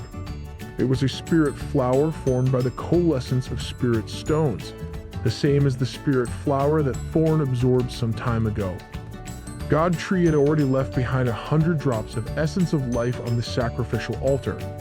Any humans in the future could just be handled by the divine flower. As for Yuzuyu himself, it was about time to break through to the 4th order of transcendence.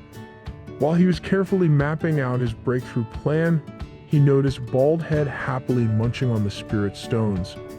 Instead of lashing out, he decided to leave a portion aside for the thunder element beasts under his care. They relied on these to break through after all. He then threw a gigantic chunk of the thunderstone toward where Bald Head was joyfully standing. The honey badger was so touched by the gesture that he started crying tears of gratitude. He vowed to forever be the God Tree's brother. Now that the resource had been divided, it was about time to begin absorption and breaking through. The power inside the stone started sending electricity through God Tree's body. The absorption process was so fierce that even the thunder from the skies was invited. The heart of the Misty Mountains looked like a sea of lightning, a beautiful and deadly sight. Nine Tails watched quietly as her boss did his flashy cultivation as usual. The process had started. She knew that by the time God Tree woke up, he would be a completely different monster. She also went ahead and ordered Demon Cow to deliver the cracked dragon's egg to one of their comrades. If that guy could successfully fuse with the legendary bloodline of a legendary creature, it would bring about a qualitative metamorphosis. Demon Cow swiftly followed his orders. It brought him to the lake of the Misty Mountain. He started shouting at the water, calling Emperor Crocodile from beneath. A faint rumbling could be heard through the lake. Emperor Crocodile emerged with his transcendent form. He hadn't been involved in large battles lately, but he kept up that killer instinct. Even Demon Cow didn't think that this brother of his would be so huge already. He finally brought out the reason why he came over, when God Tree wasn't around. This reptilian had always been the one guarding and leading the Misty Mountains. He deserved to get a dragon's egg as a reward.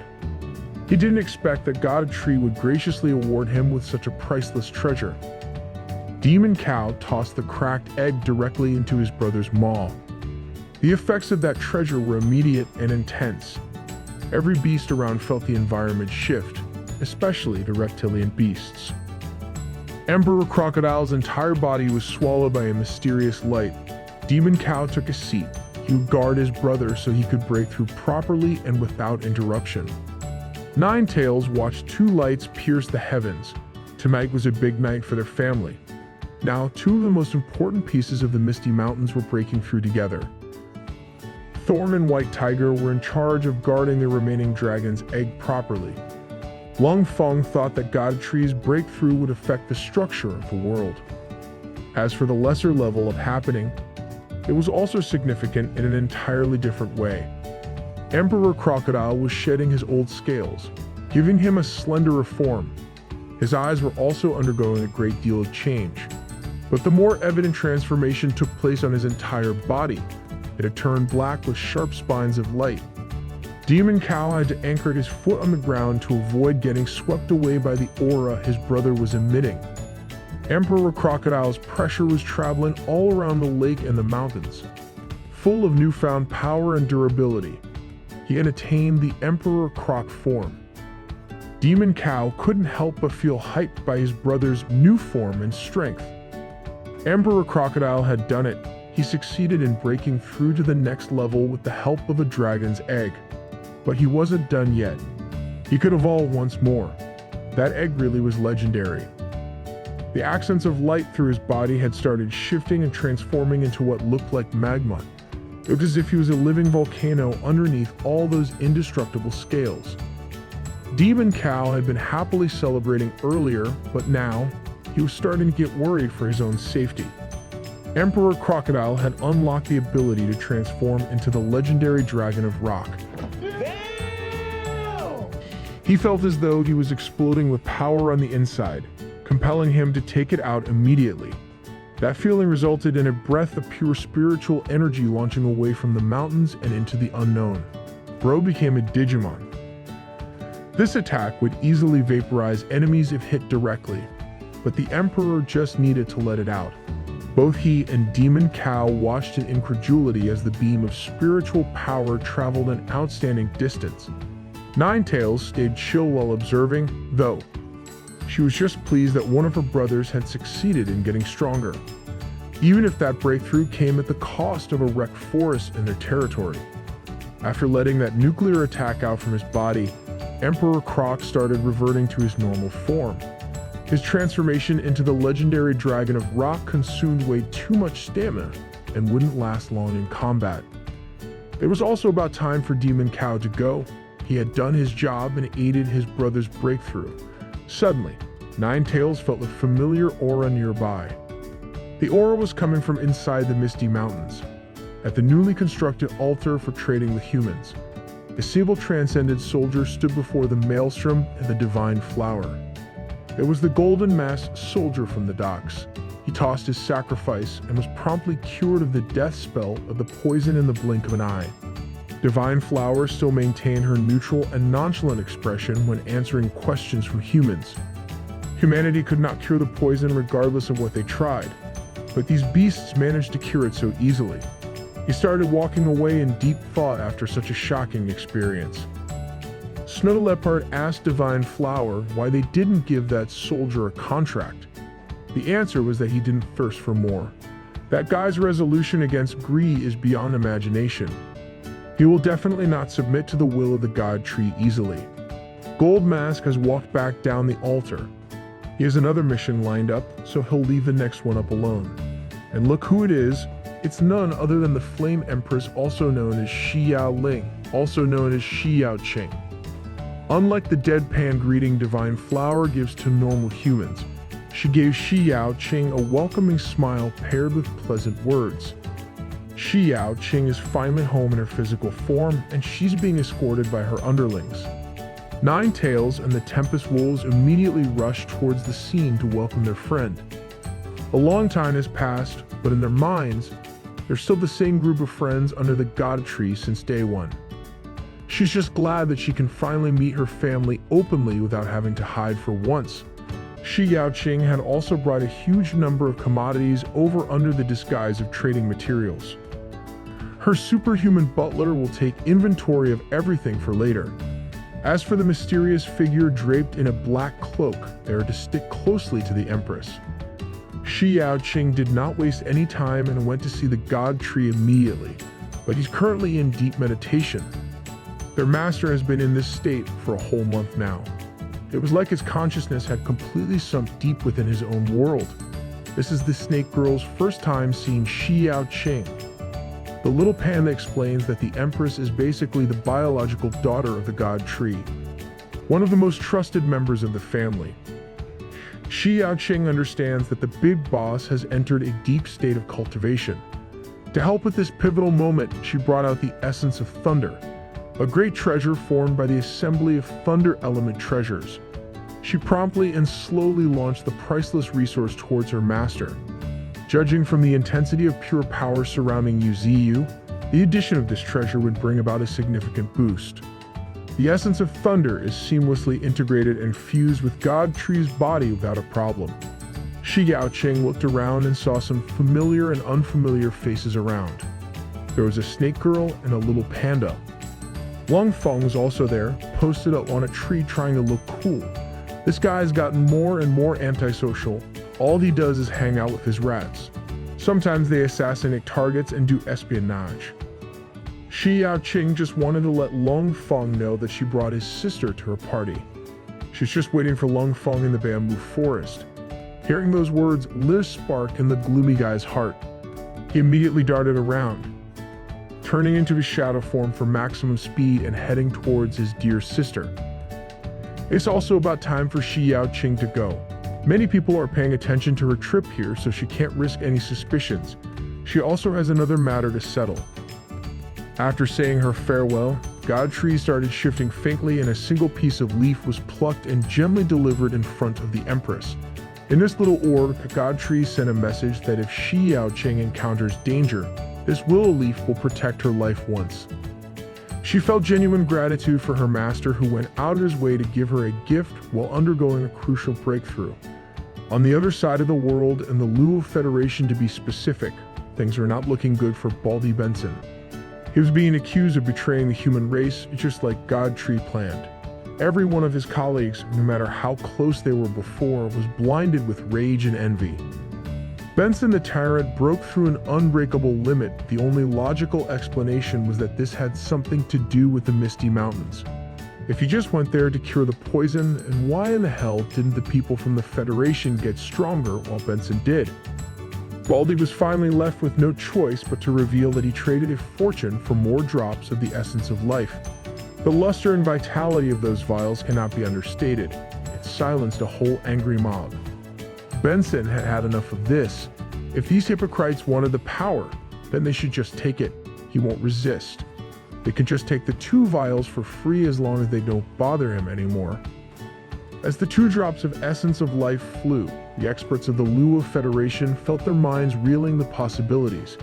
It didn't matter that they were brothers in arms. All that mattered was to be the one to take those vials to get stronger. The struggle for the vials eventually developed into a full-blown war between the experts, with Baldy Benson walking out unscathed. Before leaving the area, he couldn't help but flash a sinister smile. Shi Yaoqing and her butler were making their exit through the periphery of the Misty Mountain. He informed her that Benson had revealed the essence of life to the public. Baldy broke off from Luo Kingdom's upper echelon to go independent. The Flame Empress then promptly tossed a few vials of the miracle drug. There were 5 drops inside for her butler, and another 10 to rope in more powerhouses. With a toothy grin, the supernatural butler thanked his master. While they were on their way back to the base camp, the butler brought up the matter of naming their group. She took a minute to think before responding promptly. In the end, under the bright moonlight, the Flame Empress decided on the name Darkness Assembly. Since the essence of life was made known to the public, countless powerhouses sought the Misty Mountains for an opportunity to hit it big. But the majority of them were too weak to even deal with the Mist Beasts. Transcendent soldiers of varying ranks tried their luck, but most of them just got a beating. The Mist Beasts were indestructible after all. If you didn't know the trick behind them, then you couldn't enter the mountains. Divine Flower and Thorn were supervising the doling out of the miracle drug. But all he saw were failures these days. Humans feared the beasts, but they were too greedy to pass the opportunity up. It was not like those who got past the Mist Beasts were automatically qualified. Even if they circumvented the first obstacle, those who were below the second order of transcendence wouldn't even get close. Also, they had to bring enough resources to warrant a trade, and Divine Flower was hard to please. Under God Tree's orders, they were not going to give out his essence of life casually. While the ladies were awaiting the next visitor, they heard a howl come from the inner mountains. That sound was familiar. It was Nine Tails summoning everyone. With her authority, everyone quickly gathered to hear whatever she had to say. Even Demon Cow was clueless as to what Nine Tails had that warranted a full meeting. She wouldn't be the one explaining what's up. Miss Snake Girl would. Snake Girl told them that on this continent, there were many different factions made up of mutated beasts, aside from the Misty Mountains. The Australia's Beast Army from before was one of many. Their strengths differed from each other, but they were still existences capable of dominating their regions. Misty Mountains were not the only organized faction that existed in this world. As far as she knew, there was the Barren Tyrant in the depths of the western barren land and its desert. The wily black and white dual foxes hailed from the Green Mound. The Black Crow was the ruler of the skies encompassing the northern ocean. The ferocious Blood Wolf controlled the entire savanna. There was also the mysterious Arctic Four Kings in the depths of the Northern Territory. Snow Leopard lived in the Northern Territory previously, but he had never heard of the Arctic Four Kings. And that's because of the existence of the God Tree. Those overlords did not dare to reveal themselves back then. But among all the known factions, the only group that could rival the Misty Mountains was Australia's Beast Army. It was entirely possible that they might even be stronger than the Misty Mountains. Ninetales continued that other than informing everyone of the looming threats of different factions, she also wanted everyone to be cognizant that Australia's Beast Army had issued a declaration of war. Preparations were in order, and they needed to expand their forces by taking in other factions. They couldn't just sit here and wait for the enemy's attack. They couldn't continue living under the protection of their master. Everyone knew that those statements were true, but they had no idea where to even start. That's where the scouts came in. Not long ago, they discovered that the Green Mound Fox tribe was going through a war with another faction. It was still unclear why they were engaged in a savage death battle. That's why Ninetales was still on the fence about whether they should lend a hand or not. The fighting between beasts was not always just for territory or resources. Maybe there was a treasure involved this time. Taking in the power of the Green Mound would be a great boost in strength for the Misty Mountain. But on the other hand, those beasts were dangerous, and getting involved in an unknown war was dangerous.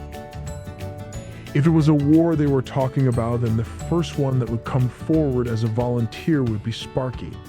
Whether it was for territory or treasure, he would handle the matter properly.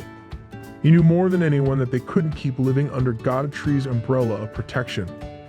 Tarion of Titan was also getting bored of the peaceful days in this place. He thirsted for battle.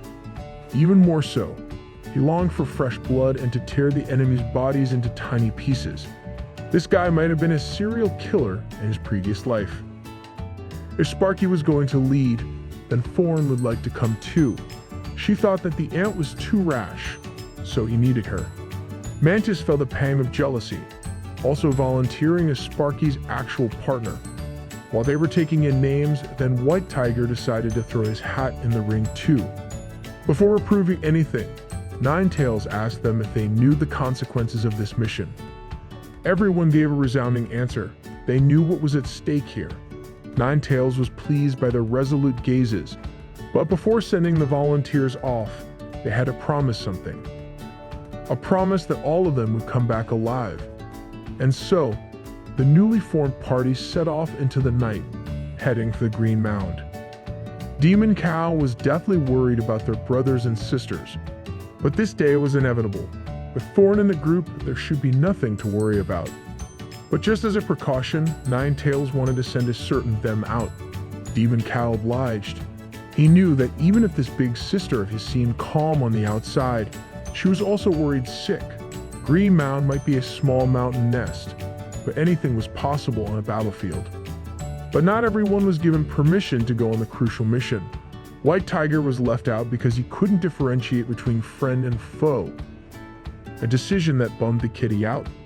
Demon Cow arrived at where Ninetales wanted him to go, the domain of the apes led by King Kong. The time had come for his battalion to make a move as reinforcements.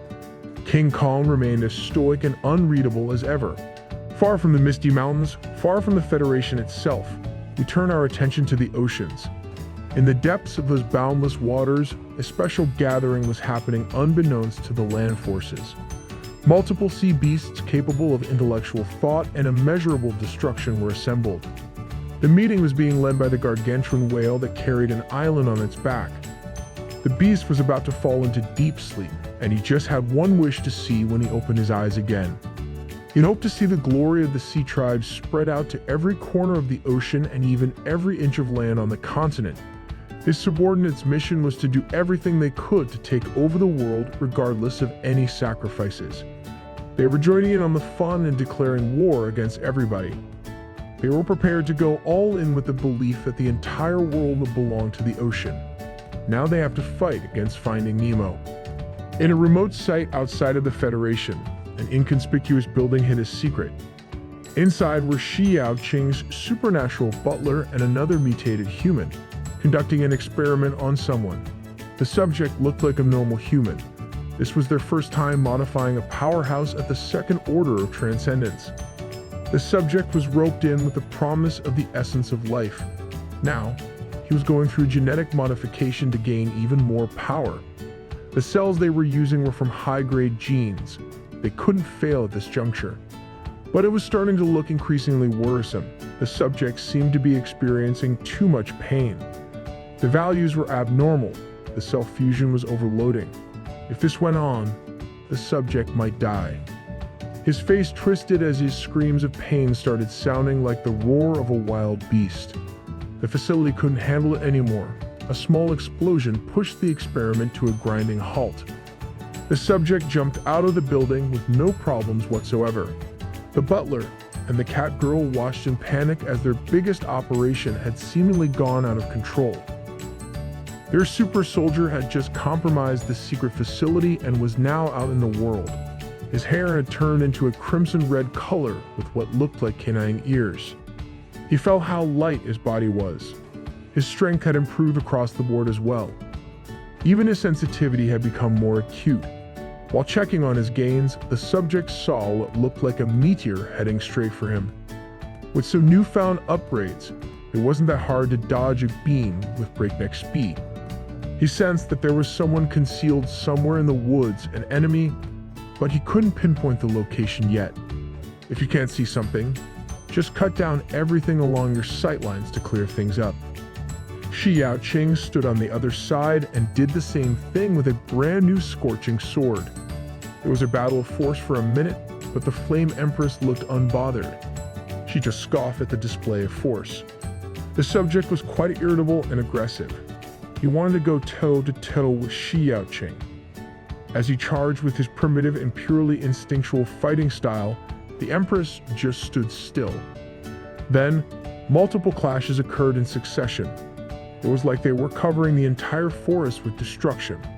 The cat girl did not expect their subject to be so strong after fusing with the genes of the blood-colored sky wolf. That man was fighting on par with their boss.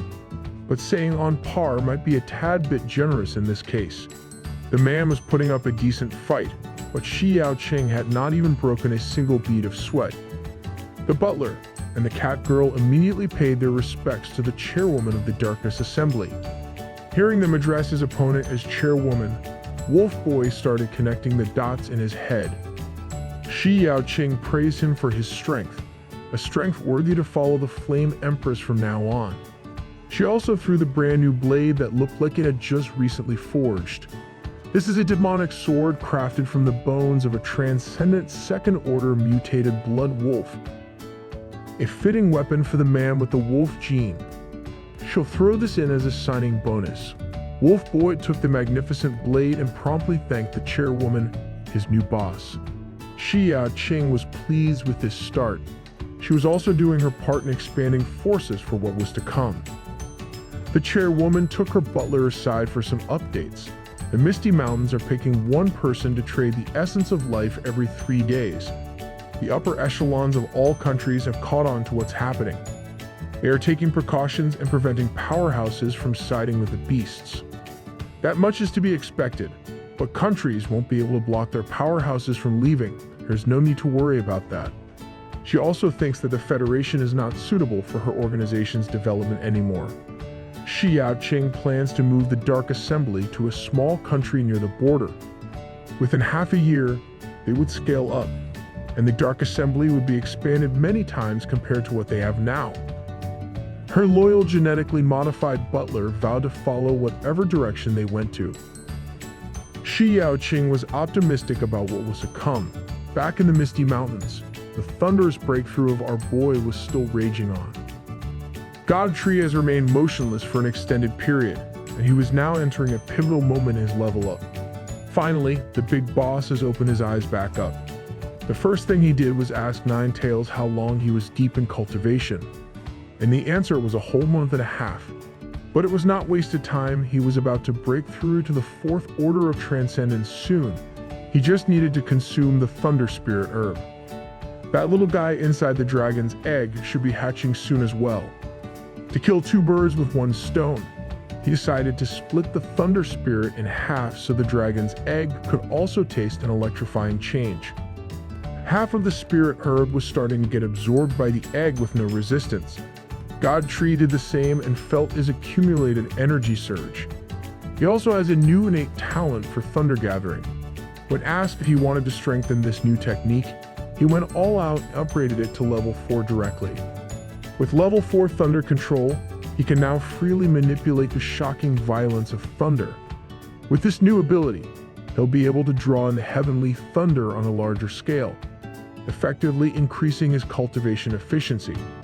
But there's a risk of accidentally injuring everyone around. So he ordered Ninetales to lead everyone away from the area and keep them out for the time being. Once she finished rounding up everyone to safety, the God Tree initiated the Heavenly Thunder Tribulation. Thick arms of lightning came down from the heavens to take hold of the God Tree's massive body. Every strike of the Heavenly Thunder is powerful enough to kill a first-order transcendent. While she was staring in awe, Ninetales noticed the white tiger doing the same thing as her. It only came to her mind that this kitty was supposed to be in charge of the dragon egg.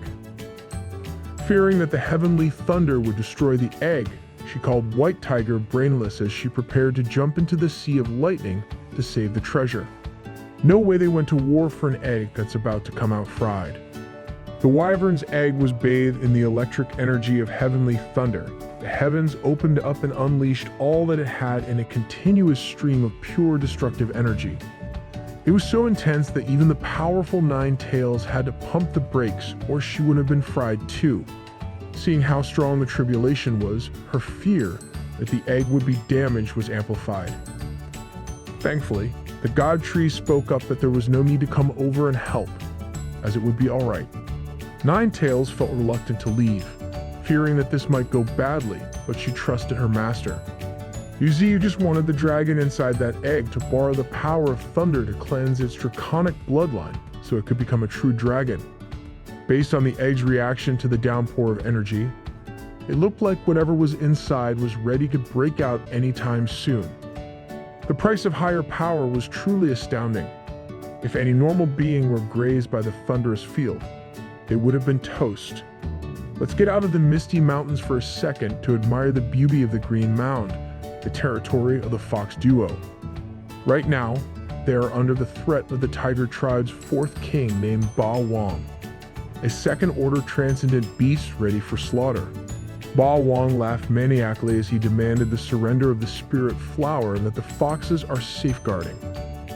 Prolonging their surrender is just putting the entire fox tribe at risk. Even though the black and white foxes and every warrior have become bloodied and injured, their eyes remain unyielding to the Tiger Tribe's threats. Black Fox insisted that the spirit flower was the great treasure of the Fox Tribe. They waited and cultivated it for many years so they can't afford to just hand it over to these bullies. Now that the negotiation, however one-sided it was, has broken down, Ba Wong could finally unleash his wrath upon these inferior beasts. But the Fox Tribe will not back down. It will give it their all just to defend against these savages. Black Fox and Ba Wong were matched up while every warrior on each side locked their sights against one another. The fourth king of the Tiger Tribe decided to open the combat with a menacing claw strike. The way for his paws almost broke the Black Fox's body in half. The difference in raw power was way too glaring. The internal injuries were severe. The Black Fox was forced to vomit blood while writhing in pain. The White Fox would not let the big sis take all the load of fighting against such a fearsome opponent, but rushing into the fight without a plan of action just ended up with a disrespectful slap to the face coming from Ba Wong. It launched the White Fox skidding through the ground. Now both of the fox leaders are flat on their backs. The fourth king of the Tiger Tribe continued laughing in amusement. He could just kill these so-called guardians, and everything will be settled.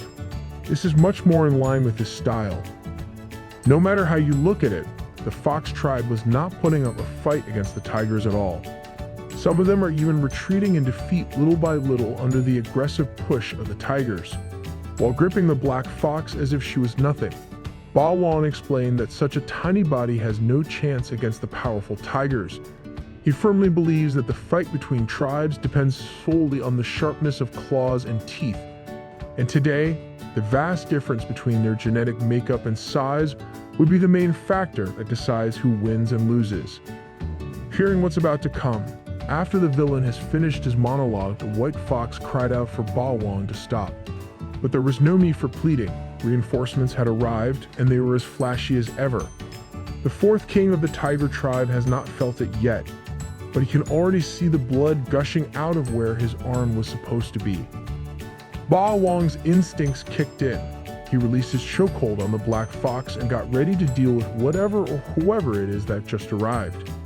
Then, Sparky's smooth voice echoed throughout the area. He heard what Ba Wang said about the difference in size being the main factor that decides a fight's winner. If the tiger really believes that, then Sparky dared the prideful beast to win against a literal ant. Even with one less limb, Ba Wang was still brimming with ferocity. He hated that the fox tribe is getting outside support from foreign powers. The fox leader duo assessed the situation at hand. They looked at Sparky's body shrouded in golden light and arrived at the same idea. If they were not mistaken, this guy is the golden ant hailing from the legendary Misty Mountain. The tiger soldiers could not care less. They did not know who this bug was. Their natural course of action was to pounce. That was a terrible mistake. Jumping without assessing the situation earned them multiple stab wounds from some familiar red vines. Thorn promised to look after Sparky, and that's precisely what she's doing. She's a fierce fighter when put in a battlefield. Another tiger thought that he had an opening to exploit with Thorn facing the other way. But this unfortunate cat was absolutely trampled by the raging Tyranno Titan entering into the scene like it's Jurassic Park. 3 of Misty Mountain's attack forces have formally entered the fray to tip the scales of war to favor the Fox tribe. Fourth King Ba Wang on one side, the Fox tribe leaders on another, and the Misty Mountain delegates rounded out the parties. Black Fox remained wary. He couldn't possibly think of a reason why such powerful beasts from Misty Mountains would set foot on their territory. That's when the Mantis rolled in out of nowhere to clear the air between two parties. Mantis explained that they are seeking to expand their team. As a trade, they can ensure that the Fox tribe will no longer be under the threat of invasion from other enemies. Of course, at the end of the day, the final decision falls on the foxes. As for the foolish tiger, Sparky just gave him 2 choices. The first is joining the Misty Mountains and the second is death, right here and right now. But Ba Wang was confident that he could hold his own in this fight. He wanted the third option, a fight to the death where he would come out on top. The oversized and prideful cat is now about to engage in a no-holds-barred fight against the golden ant. Even with one less foreleg, Ba Wang was still partial with claw attacks that have sent countless enemies to hell. White Fox was one such victim of that technique, so she hurriedly warned Sparky not to be careless against Ba Wang's brute force. The golden ant remained unperturbed as if the incoming claw didn't bother him at all. He just quietly primed his triple strike. The next thing you know, 3 consecutive impacts disturbed the entirety of the Green Mound. The ape squad led by King Kong has also arrived to serve as the second wave of reinforcement. But upon seeing the mess that Sparky made, King Kong evaluated that his squad's assistance would be needed after all. Both black and white foxes were speechless. Their mouths were wide open as they watched the fight between an ant and a tiger unfold. No one needs to make a move anymore. Sparky has finished the fight in 1 kill shot to the chest. Now that's a lot of damage! Unbeknownst to the winning side of this battle, there are some watchful eyes sneaking around in the background. And those eyes went straight to report what happened in the Green Mound to the base camp. Inside was Wu Hong, a mutated tiger beast with black fur and purple stripes. This guy screams bad news. He's at the peak of second-order transcendence. Wuhan just received the reports from his spy that the fourth king of their tribe, Ba Wang, has just died in combat. The Manga hyena spy continued that the supporters of the fox tribe came to turn the situation around in an instant. Hearing this update has prompted the lounging cat to stand up from his comfortable spot. He ordered for someone called Lao Wu to come over. This time, they will re-enter the Green Mound in full force. Wuhan will join everyone. The Manga hyena spy was deathly loyal to the mutated beast. Back in the Fox tribe territory, the outskirts were vastly different from the main village. They actually had tree houses reminiscent of human architecture. Thorn was handed some sort of mysterious fruit that has the ability to speak, and it had quite a nasty temper, threatening to kill her. Thorn and Mantis just stared at the fruits in terror. They'd never seen anything like it. White Fox explained that this is the blood spirit fruit. It can nourish one's blood and strengthen the body. They were kind enough to give their savior a few to eat. Thorn commented on how these foxes actually build houses. They must have picked up quite a bit of human culture from here and there. The foxes admitted that although they are not on good terms with humans, their culture is worth learning about. That's why their tribe decided to build houses. Thorn finally found someone to take and eat the bizarre blood spirit fruit for her. Sparky was her victim. Even Mantis handed her fruit to the ant, but Sparky refused. With Sparky reappearing, Black Fox knows that they have to make the call sooner rather than later. The golden ant had already demonstrated his power and dropped the question of whether the foxes would join the Misty Mountains or get massacred until the last fox. Black Fox thinks that rather than surrendering to the 5 tiger tribes, maybe joining the forces of Misty Mountain is the correct choice. Now that Ba Wang is dead, Sparky wanted to know how powerful the remaining 4 tiger kings in the nearby area are. Black Fox elucidated that other than Ba Wang, there are 4 other leaders, and the most concerning threats amongst them are the Great Leader, the Dark Tiger, and Lao Wu, a beast that is cultivated into a human form. Thorn heard the human form level of cultivation and immediately thought about their comrade, the Demon Cow. Right now, the remaining 4 tiger tribes have more beasts than the Fox tribe. If they engage in a full-scale war, it's hard to say who will win for sure. Waiting for the right opportunity is key. The Misty Mountain delegates understand that. They decided to send a message back home to call for another helper with the war. The idea came from Thorn, so Sparky already knows who she has in mind. In this scenario, that dumb ass is more suitable as reinforcement than anyone else. Back in the Misty Mountains, roars of joy could be heard in the entire area. White Tiger was celebrating getting the message to head for the Green Mound, and the other beasts were gassing him up. He's still hopeless when it comes to the human tongue. The only phrase he knows is "everyone shall die." The lesser beasts that accompany him through the sorrow watched as White Tiger flew to the horizon. But a dumbass will stay a dumbass. The Green Mound is located in the east, and this stupid cat flew in the opposite direction. Now that it's cleared up, White Tiger set off to the sunset once again. This time, he got lost halfway and had to circle back to the Misty Mountains again. The peregrine falcon messenger has given up. He'll just have to go with this stupid flying cat.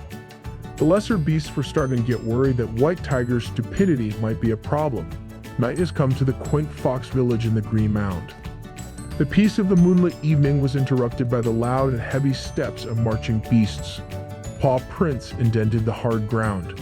The mutated tiger, Wuhan, has come out of his base to get some revenge for his fallen fellow king. This time, the tiger tribes are bringing the fight straight to the fox village, straight to where they slumber. Sparky felt the presence of several problematic enemies and decided to make his presence known. It was not just him, there was Thorn, Mantis, the black and white foxes along with their entire crew. They'd come out to face the so-called Dark Tiger. Wuhan looked like he was trying to contain boundless bloodlust inside his massive body as he asked Sparky if they were the supporters of the Fox tribe. White Fox whispered in Thorn's ear to look at the 3 tigers beside the one leading the pack. One is the second leader of the tiger tribe known as the Blood Tiger King. He is known for his cruelty and bloodthirsty nature. There was also the 3rd king of the powerful tribe, Manhwa. He might not be as stalwart as the other kings, but he makes up for it through other ways. And the last one, the most horrifying of them all, the fifth king without a name. If it wasn't for the fox's intricate web of intelligence, they would not even know about the existence of the nameless fifth king. So, they cannot afford to be careless now. The Dark Tiger was angered by the fact that Ba Wang was killed solely because the Fox tribe is allied with an outside group of supporters. But tonight, the foxes and everyone on their side will not be able to escape his dark claws. Wu Hong opened his jaw and unleashed a tiger roar that carries a penetrating power, capable of destroying everything along its path. Tyrannotitan has the perfect counter to that sound attack, a roaring attack of his own. The first collision of the inevitable war was an explosion of colors and sound. It is pretty, but it is remarkably destructive. Wu Hong ordered his tribe to kill all the foxes. There was no mercy this time around. These foxes still have their pride, and Green Mound is their territory. They will never allow the tiger tribe to wreak havoc here without contest. There are more tigers rushing into the Green Mound than ever before, but the fox soldiers have a newfound spirit to fight back. It also helps that Misty Mound reinforcements were there to carry most of the load. Mantis was slicing and dicing away at these big cats. It looks like the Mantis' outstanding speed has piqued the interest and ferocity of the third king Mao Wang. The beast almost got Mantis, but Thorn came in clutch to deflect a claw attack at the last second with her vines. They can't afford to lose focus now. They might be strong, but so are the Tiger Kings. Third King Mao Wang paused for a second. He did not expect that his prided speed would be blocked. Meanwhile, Sparky is focusing his strength increase on his blade for a single strike in the front lines. His enemy was the brutal fifth king of the Tiger tribe, a nameless savage that rose through the ranks with sheer power. The Golden Ant's single blade and the humanoid tiger's fists clash against one another. As for the cruel and bloodthirsty second king, the Blood Tiger, his enemy would be the Fox duo. While engaged in an intense fight, the Blood Tiger kept on demanding more blood. I guess he's living up to his name. Tyrannotitan would also like to continue testing his strength against the Dark Tiger, Wu Hong, after their initial exchange ended with a draw. The Dark Tiger was offended that this lizard only managed to deflect his roar, and now thinks he stands a chance. Suddenly, the Dark Tiger's spiritual power started rising up to an additional 50,000 points. Tyrannotitan opened his maw and unleashed a flamethrower that could melt steel. It immediately spread throughout the woods, causing a massive forest fire. His intended target was able to dodge by simply leaping up into the air. The Dark Tiger is not messing around. It has become a battle of who has the stronger version of the same attack as Wu Hong shot a roaring wave from his mouth. Tyrannotitan became wary of the incoming attack. This is not the type of thing that you can just tank. The condensed spiritual power can cause some serious destruction when used like a Dark Tiger's roaring wave. Wu Hong is a beast that possesses power close to the mainland's 10 great beasts, and he holds that distinction with pride. He's at the peak of the second order transcendence while Tyrannotitan was merely at the early stages. That doesn't mean that defeat was certain. This lizard has the gumption to claw and bite his way to victory. What he did not know was that Wu Hong has the ability to emit poison through his fur and skin. This put Tyrannotitan in a pinch. The poison acted fast and was quickly spreading through the lizard's body even faster. Since Wu Hong's power comes from the dark element, that poison would slowly corrode anyone's body. Mantis knew that this was bad. The matchup was horrible. Tyrannotitan could not possibly win against someone as strong as the Dark Tiger. Now that he's poisoned, it has turned into a one-sided beatdown with Wu Hong taking the reins. He doesn't only have countless tricks up his sleeves, he also possesses Herculean strength from his tiger bloodline. He has the force necessary to bite and cling to a beast twice his size. Waving Tyrannotitan casually like the dinosaur beast weighed nothing. Now, not only was the lizard suffering from the dark poison, but he's also got several internal injuries. Despite that, Tyrannotitan still stood back up to face the monster head-on. Mantis has no other choice. They might have to provide some backup on Tyrannotitan's side before the situation gets worse. Judging from the dark miasma gathering in Wuhong's mouth, the lizard's position looks increasingly bleak. He could only roar in anger and frustration for falling short against this dark cat. The dark miasma was released into the world, corrupting everything it touched. Mantis was the closest to the battlefield, and even the bug was affected by the impact and the creeping darkness.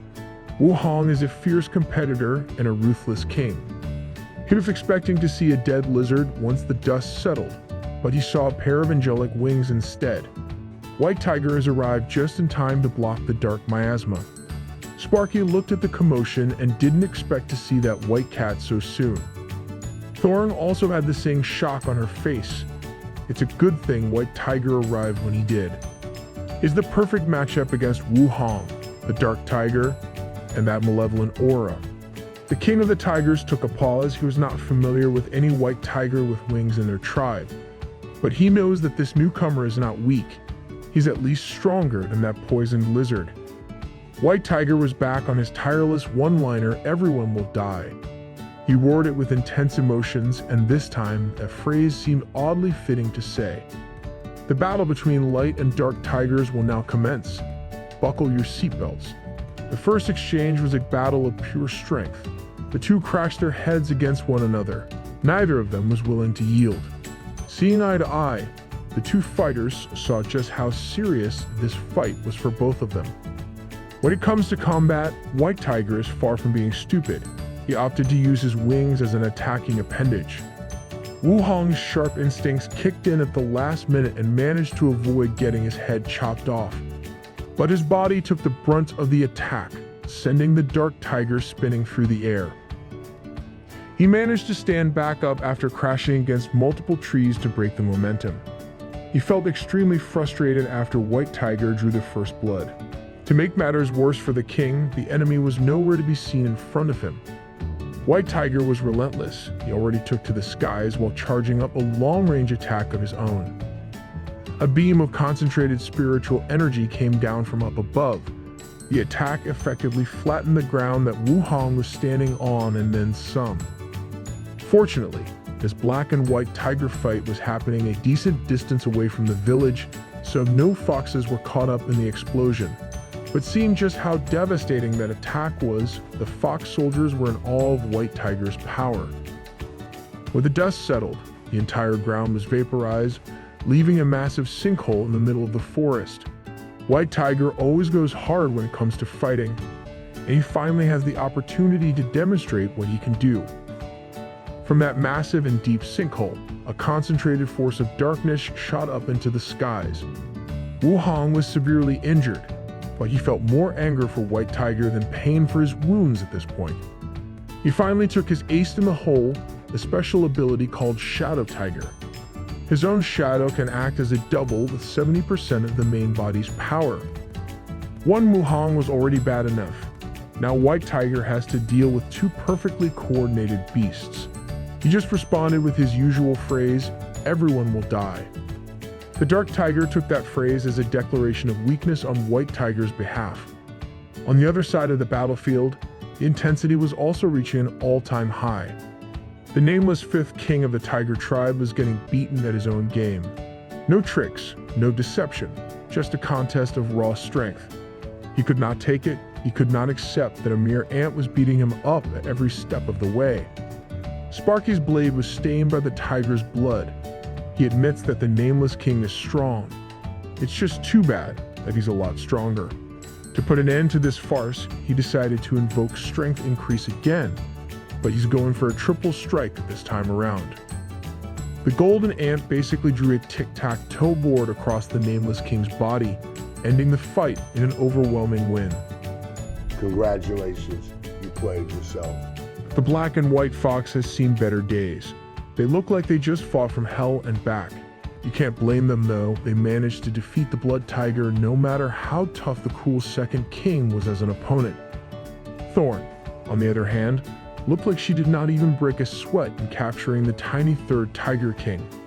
She even wanted to take the beast as a pet. The battle has also ended on Mantis' side. Right now, It's just the battle on White Tiger's side that's left. This fight looks as though it keeps on switching to higher gears. Right now, Wu Hong is starting to charge up a double roaring sphere with the help of his own Shadow Tiger. The coordinated attack unleashed another black miasma, but this time it looked like it had a mind of its own. It heads for the White Tiger and explodes into what looks like a black hole swallowing light in the sky. Dark Tigers 1 and 2 look at the result of their coordination with glee, but the White Tiger is more resilient than he thought. In fact, he was not even hurt. For the first time in this war, Wu Hong feels genuine fear creeping up. All his strongest attacks did was dirty enemies' white fur. He looks at White Tiger's violent eyes as it repeats the catchphrase once again, "Everyone will die." Wu Hong did not know that White Tiger just had a speech defect, but he understands what that white cat was trying to say now. When he said everyone would die, he wasn't talking about his comrades. He was talking about the tiger tribe's entirety. Dark Tiger was convinced that the White Tiger had already seen through their strength since the beginning and was warning them repeatedly. He thinks that the White Tiger is not only strong but very smart as well. As the winged beast takes a bite out of the Dark Tiger's exhausted body, Wu Hong could not help but concede that this fighter is extraordinary. The flames from earlier were still engulfing the forest of the Green Mound. But the enemies have been neutralized successfully. White Tiger towers over Wu Hong like the arbiter of life and death himself. Just as he is about to deliver the final blow when his jaws are just a few inches closer to clamping down and taking the head of the Dark Tiger, a gruff voice asking him to wait could be heard. The nameless fifth king pleads to spare their big brother's life. This is the first time that even the other kings heard this brute talk. Thorn is willing to open a negotiation. If the Nameless King is willing to lead the Tiger tribe to join the Misty Mountains, they are open to sparing Wu Hong's life. The Nameless King and the Blood Tiger eagerly agree to the stipulation. They would do anything as long as their big brother didn't get hurt any more than he already was. But Wu Hong refuses to go down like this. With shaky legs, he stands back up and insists that he hasn't lost yet. He can barely stand up straight, but he cannot allow his boys to get taken away to a foreign land. The tied up and wounded Nameless King wants to talk some sense into their big brother. They just can't win against the Misty Mountain delegates. Wu Hong already knows that more than anyone else. He can barely stay conscious after all the beating.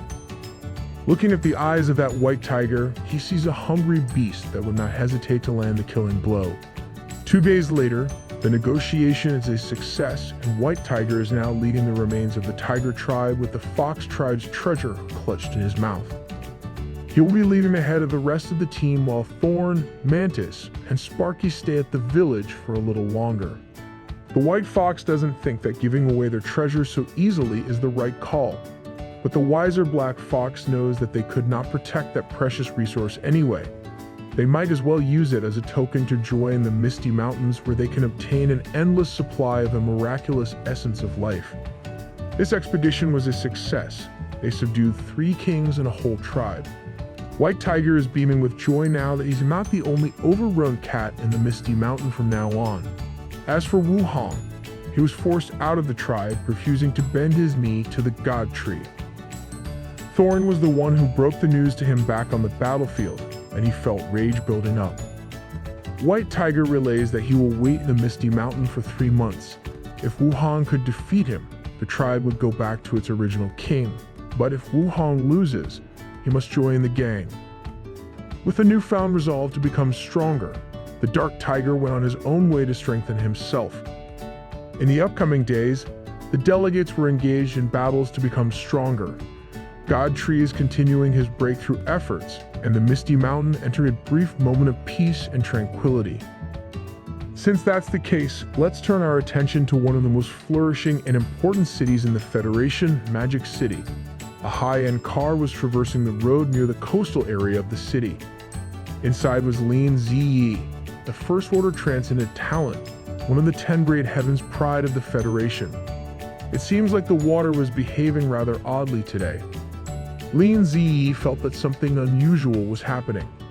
She turned to her teacher and asked permission to check on what was causing the water to act weirdly.